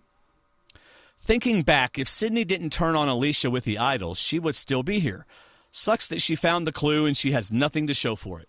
Well, I guess that is Survivor. Wow, looks like they're mixing up tribes next week. Alicia just missed the cut. Would be funny to see NBA/Tattoos faces if they mixed up before Alicia got voted off. Now who keeps the idol? Does NBA have it? Tattoo? Yowman says he's in trouble. Myself, I feel he is safe at camp. He is a very likable person. What do you think? If there is no mix-up next week, do you think he goes home? No, I would say Nick would go home. Yeah. Will in the chat room. Bear joke. Tell us. Nope. Maybe at the very end. All right. With the little, but you'll have to remind me, David, because I'll forget. Okay. I'm curious who would have gone home if the Brawn goes to Tribal Council with those three. Okay, D&D, catch you next week at Tribal Council. Steve, New York graphic artist. Thank you, Steve. All right, we have one more feedback, and it is from our wonderful friend, Vader Girl. So here we go with Vader Girl. I got to find it. There it is. This is Miriam, a.k.a. Vader Girl. I love you guys. I am so impressed with your podcasting, and I think that Dave and Dwayne do one of the best podcasts, period. You guys are just amazing. I love Cass. I'm glad she's reading the 100. Can't wait to talk to you more about that. I am so upset about what happened with Caleb. I've cried. I can't stop crying. I'm so full of emotion. I think that Jeff Probst should have stopped that challenge as soon as Deb was dehydrated. He should have known that other people would have been having heat stroke issues, and they should have hydrated them and stopped it. I cannot believe they let it continue. I'm just so upset. I feel like they threw Caleb's game away. I feel like he had a really good chance to win. I really enjoyed watching him, and I'm just so devastated. So that was just really heart-wrenching. And then what made me really angry was to hear Jeff Probst tweeting about bullying and not acknowledging the elephant in the room, which people are going to be upset like I was about Caleb. That's all I was thinking about. I don't want to hear about the bullying. I'm sorry Alicia felt bullied. I'm sorry that happened. But I noticed that happens on every frickin' reality TV show that I watch. From Big Brother to anything on MTV to Survivor. And I just want to say I'm really upset that Jeff was trying to throw shade at Scott and Jason. I feel like there was the bait and switch going on. I think that it was too much focusing on bullying and more should have been focused on conditions and hazardous conditions and what's safe for people out there with water and what we are putting these contestants through on these reality shows. We could have lost Caleb. Dear God, that would have been awful. And I really don't like seeing all the hate and ugliness towards Scott and Jason. I just like with Will and Dan, it really bothers me when they throw shade like that and then people start cyber lynching and attacking them, which I think is way worse. That kind of bullying is more dangerous and statistically has shown more harm to people. I just don't like it. But I love the show. Thank you guys. And thank you for all you do. Sending love and light. May the force be with you. And may we meet again. May the force be with you, David. It is. It's with me. It is. Thank you, Mir I Am. Always reminds me of a Dr. Seuss book whenever I read her name. Because, it's not Miriam. It's Mir I Am. It's like, Yoda I am. Mir I am. Oh, I thought she just said Miriam at the beginning. It's Mir I Am. Cool. She's Vader Girl. And who am I imitating, David? Oh, Obi-Wan when he's old?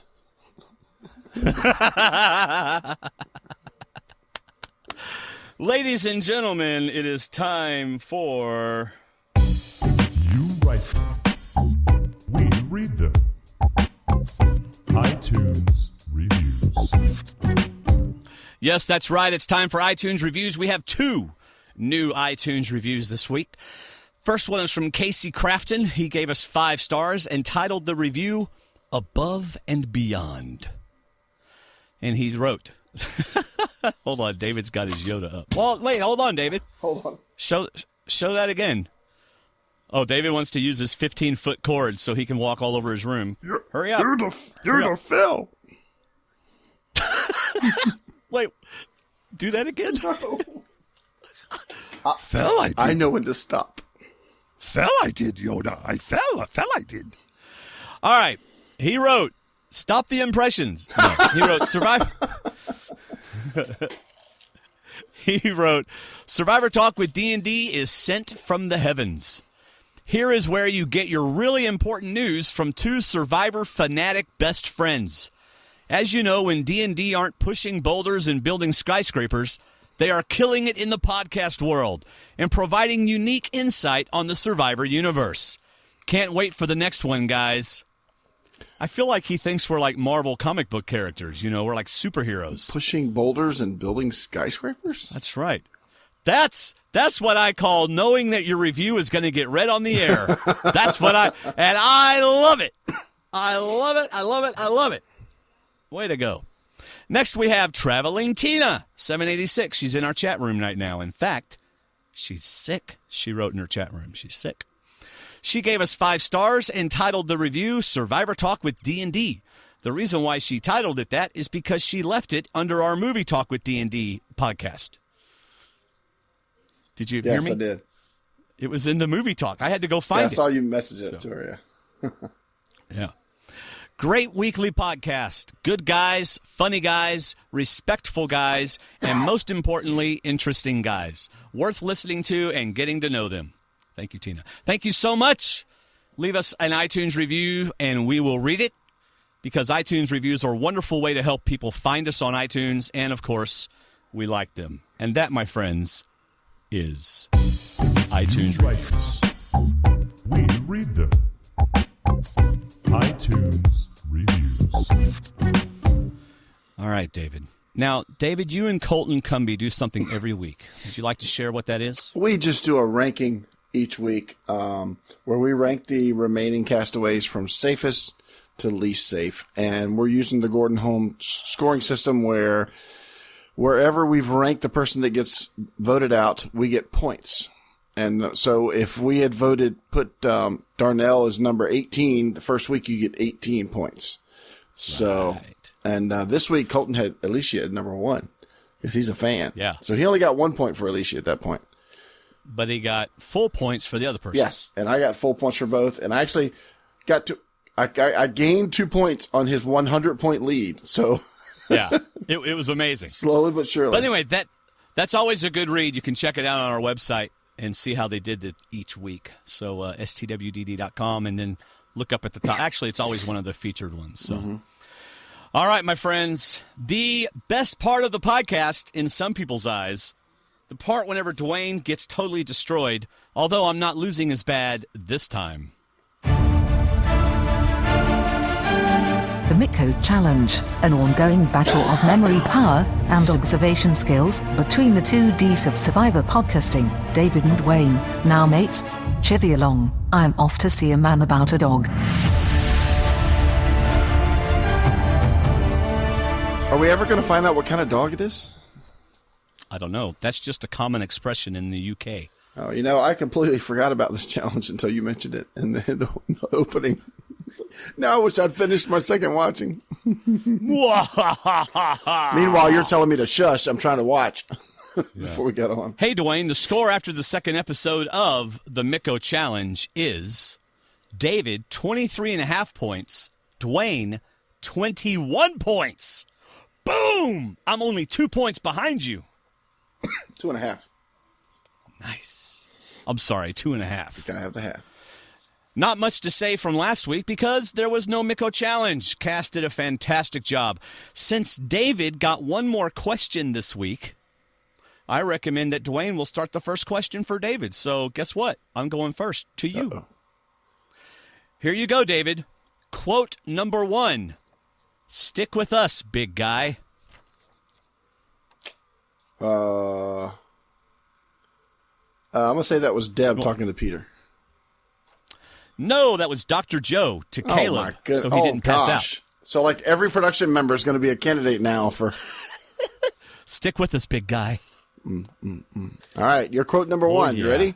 Woo! I'm ahead already. What? Are you kidding me? No, I'm not kidding. That was the quote. Oh.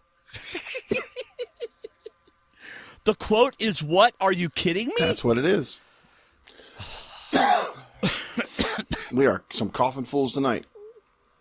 What? Are you kidding me? Who would have said that? Let's see. It wasn't her. It wasn't her. It wasn't him because he's gone. It wasn't him. May have been her. I'm going to say Alicia. Actually, I think it was Anna, but let me find it because I lost the page. It was Anna. Her reaction on Caleb getting pulled from the game. I remember that. Actually, I remembered it when you started saying it. I remember that now. Dadgummit, I should have gotten that. All right, number 2. This is going to be fun. Oh, that's when they walked into the challenge. I couldn't tell who said it. I couldn't either. So I'm going to say, I think it was Brains walking in, so I'm going to say Joe. He says it was Caleb. Oh.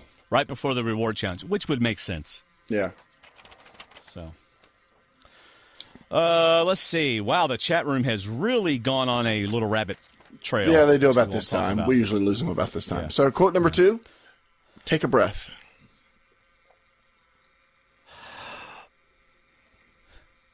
That's the quote? Yes, that's the quote. Take a breath?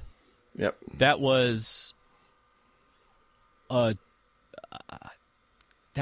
Jason. Right. Yep, I gave you that. Yes! Yep. To calm down Scott during the reward challenge. Boom, chaka-laka, boom. Boom, boom, chaka-laka, boom. Boom, boom, chaka-laka. Number 3, he'll be fine. Number 3, he'll be fine. I want to say that was also Anna. Tell Michelle he'll be fine. That was Nick to comfort his tribe mates after the evacuation. Wow. Too distraught during that time to pick up people. Okay, here we go. Number 3. This is the real deal. This is the real deal. This is the real deal. Ty. Nope, I thought you were going to get this one. It's Caleb in his last words. So I guess it was like at the end of the episode when he did that. Oh, voiceover. yeah. Yep. That's right, Tina. I got my groove back. You are going to pass me in this week because you're going to like your next few. Next. All right, you ready? Number 4. I've done a lot of stupid stuff in my life. Oh, that's Deb. That's right. Debbie in her confessional about her daughters. Yep. It's another crying episode, crying scene. All right, number 4. I gathered my intelligence. I gathered. Oh, hold on. I almost had it. That was Debbie. Yes. Told you I liked that one. All right. Number 5. Woo! Coffee? Anna. Number 5. That's Anna reacting to the reward. Way to go. Later, I know I was going to get it. All right. Number 5. Like a turtle birthing an egg. Ooh. That was Jeff. Exactly. Who was he talking about? Yeah. He was talking about Sydney crawling under the log. Oh, I was going to give you an extra half a point, but it was about Deb. You were talking about Deb when she came through. You can't give me an extra half point. I it's not in your power, David. But if you'd gotten the double, anyway. Number 6. I feel sorry for her. Number 6. I feel sorry for her. I'm going to say that's somebody talking about Sydney, and I'm going to guess it was a brain. I'm going to say Aubrey. No, sir. That was Scott at Tribal Council talking about Alicia. Oh, my goodness. Not even in the right segment. All right, number 6 for you. Well, that was something. Well, that was something. Oh, that could be anybody. I have absolutely no idea who that is. What is that sound I'm hearing from your side? It's the Mac. There's a little bumblebee inside. Wow. Well, that was something. I will say that is... I have no idea. Alicia. No, it was actually the first line of the entire episode. It's when the Brains went back to camp, and it was Neil. It's another one of those you had to know because I don't think you could really tell who said it. Oh, yeah. I actually thought Peter said that. Yeah. Well, no, I didn't think he said it, but I wasn't sure who said it. All right. What number are we on? 7? Number 7. Number 7. At the end of the day, I'm proud of myself. Boy, that Mac is dying over there. Well, I know. It's going to go off in a second. At the end of the day, I'm proud. I'm going to guess it's either. I'm actually going to guess it's Alicia. Yes, it is. And I was thinking Caleb. And I got to tell you, the chat room is quite surprised at how poorly you are doing. You are disappointing so many people. In fact, anyway, I'm not even going to tell you that. All right, number 7 for me. Why are they putting answers up? As your Mac dies. Oh yeah, this might be your last question. You never know. Number 7. I'm physically very weak right now. I'm physically very weak right now.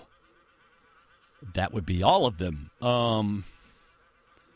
Physically very weak right now.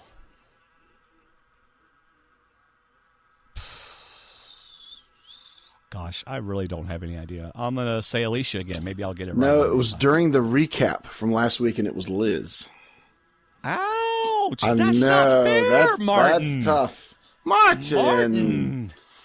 Wow. Really pulling out the old quotes. Number 8, bring it home. I know who said that. I'm going to say Deb when they took the balls to the Chuck E. Cheese thing. Nope, it was Neil. Whenever they were bringing the... He was cheering. Yeah. Oh, yeah. He was cheering. Yep. All right, number 8. Come on, keep moving. Come on, keep moving. Alicia? No, it was Neil cheerleading from the sidelines. There's a pattern forming here. Yeah. But I'm getting the Number first 9. question. That's not fair. Yeah. Number 9. I'm okay. Number 9. I'm going to say that's Sid. I'm okay. Oh, wait. I think Deb said that more, so I'm going to go with Deb. I'm okay with Sydney responding to Jeff how she feels. That was my first answer, and I stopped. Oh, number 9 for me. Hang in there, Caleb. Hang in there, Caleb? Yep. That was either Joe or Jeff. I'm going to say Jeff. It was Ty while they were in the sand digging for the bags. I mean, Ty. Okay, next. Dwayne, someone writes, Rion Deo writes, maybe Dwayne should get a rest every now and then. He's doing great at the Miko Challenge. Extra rest days. Oh, that means I got to find another guest co-host next week. Okay, I can do that. All right, number 10. I did not expect that. Oh, Peter. No, that was Anna reacting to Liz's boot. Oh, my goodness. Wow. I really need to watch these better a second time. Okay, number 10. Come on, baby. Let's go, girlfriend. Come on. You got it. You on your first date. Hello.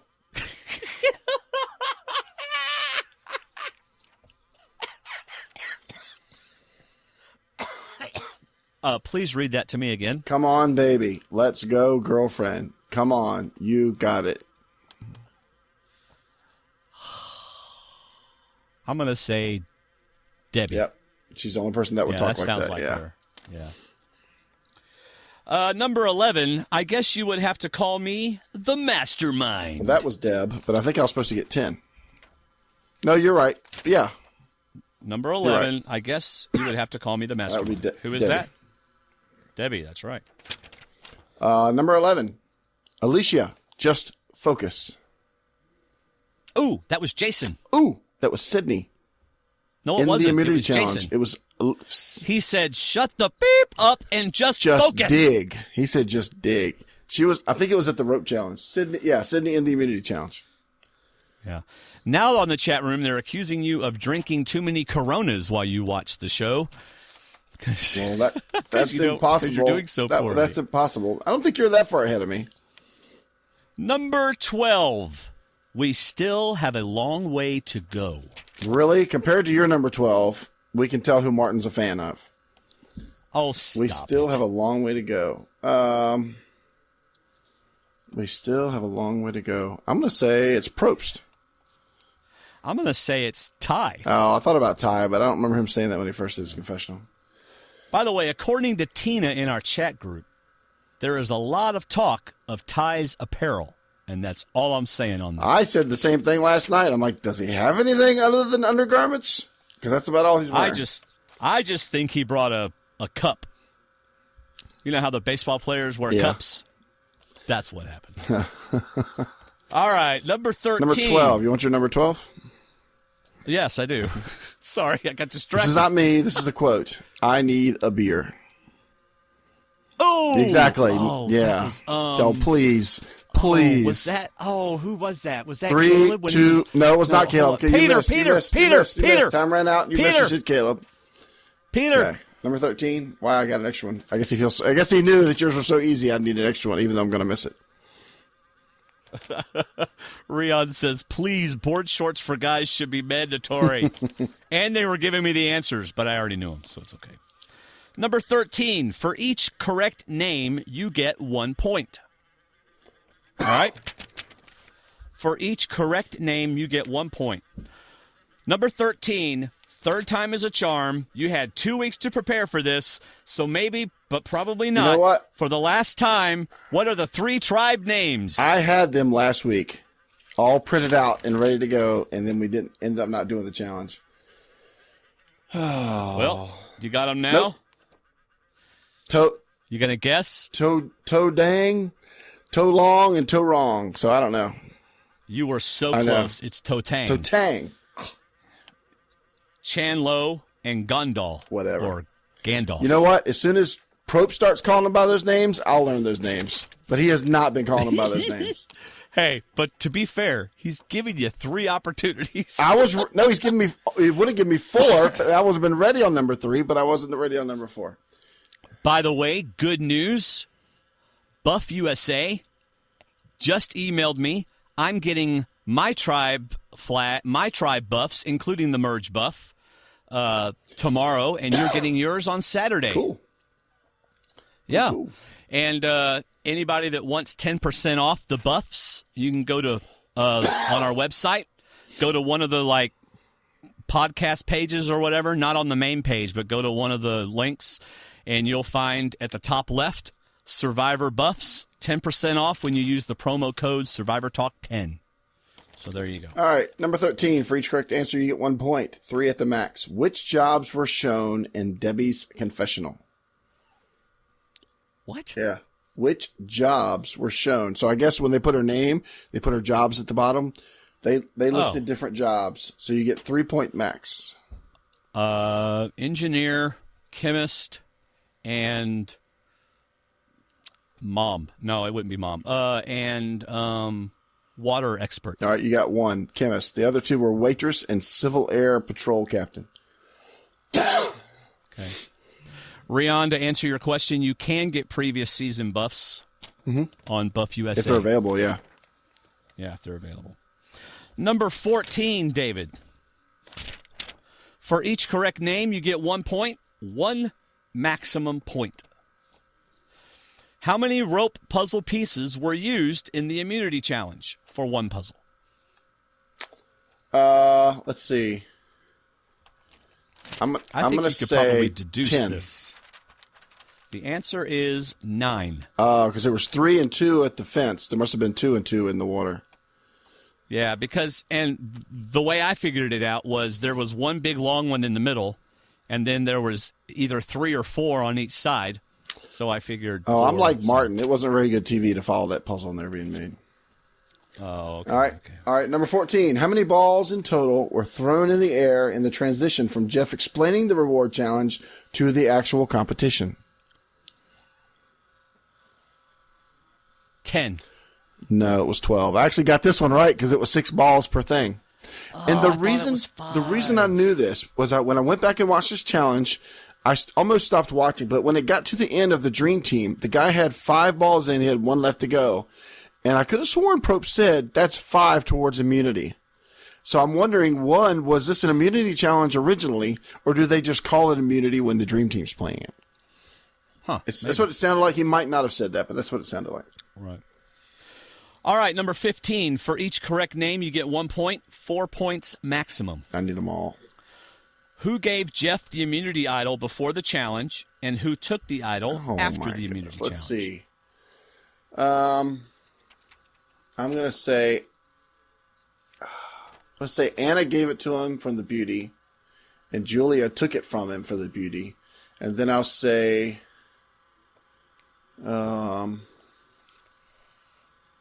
I'll say Aubrey gave it to him for the brains. No, wait a minute. They didn't win last week. That's right. It was a Brawn. So somebody from Brawn. I'm going to say Alicia gave it to him from the Brawn, and Peter took it from the brains. Sydney and Anna gave it to him. So I got one. And Joe and Julia got it. So you got two right. Joe. Yep. Oh, Joe got it. Okay. Oh, yeah. Here we go. Here comes 5 points for you. 5 points max. Why you get a 5-point question? Maybe that's why I got an extra question, because you get a 5-point question. Who sat out during this week's episode? Neil. Julia.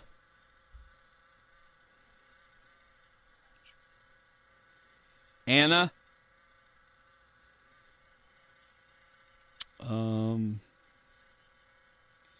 And then they set out people in the immunity challenge, but I have no idea who they set out. Okay, hold on. They wouldn't have set out anybody. Okay.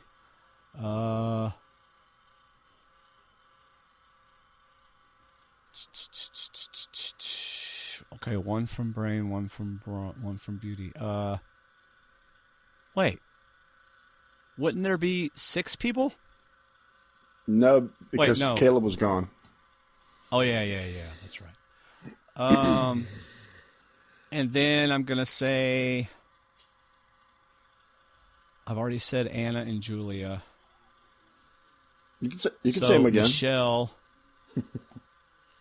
Michelle and Aubrey. Oh. No. Should I have said yes? Joe. Are you sure? Yes. I'm probably wrong. I'll give you the option if you want to go with your original choice. No, I'm sticking with Joe. That's what I said. Well, you got 4 out of 5. Was it Aubrey? No, it was Ty. And not Ty Joe? instead of Michelle. Oh, okay. Well, there you go. Yeah. Sweet. All right, David, your last question. Oh, good. I hope it's for 10 points. 1 point maximum. What?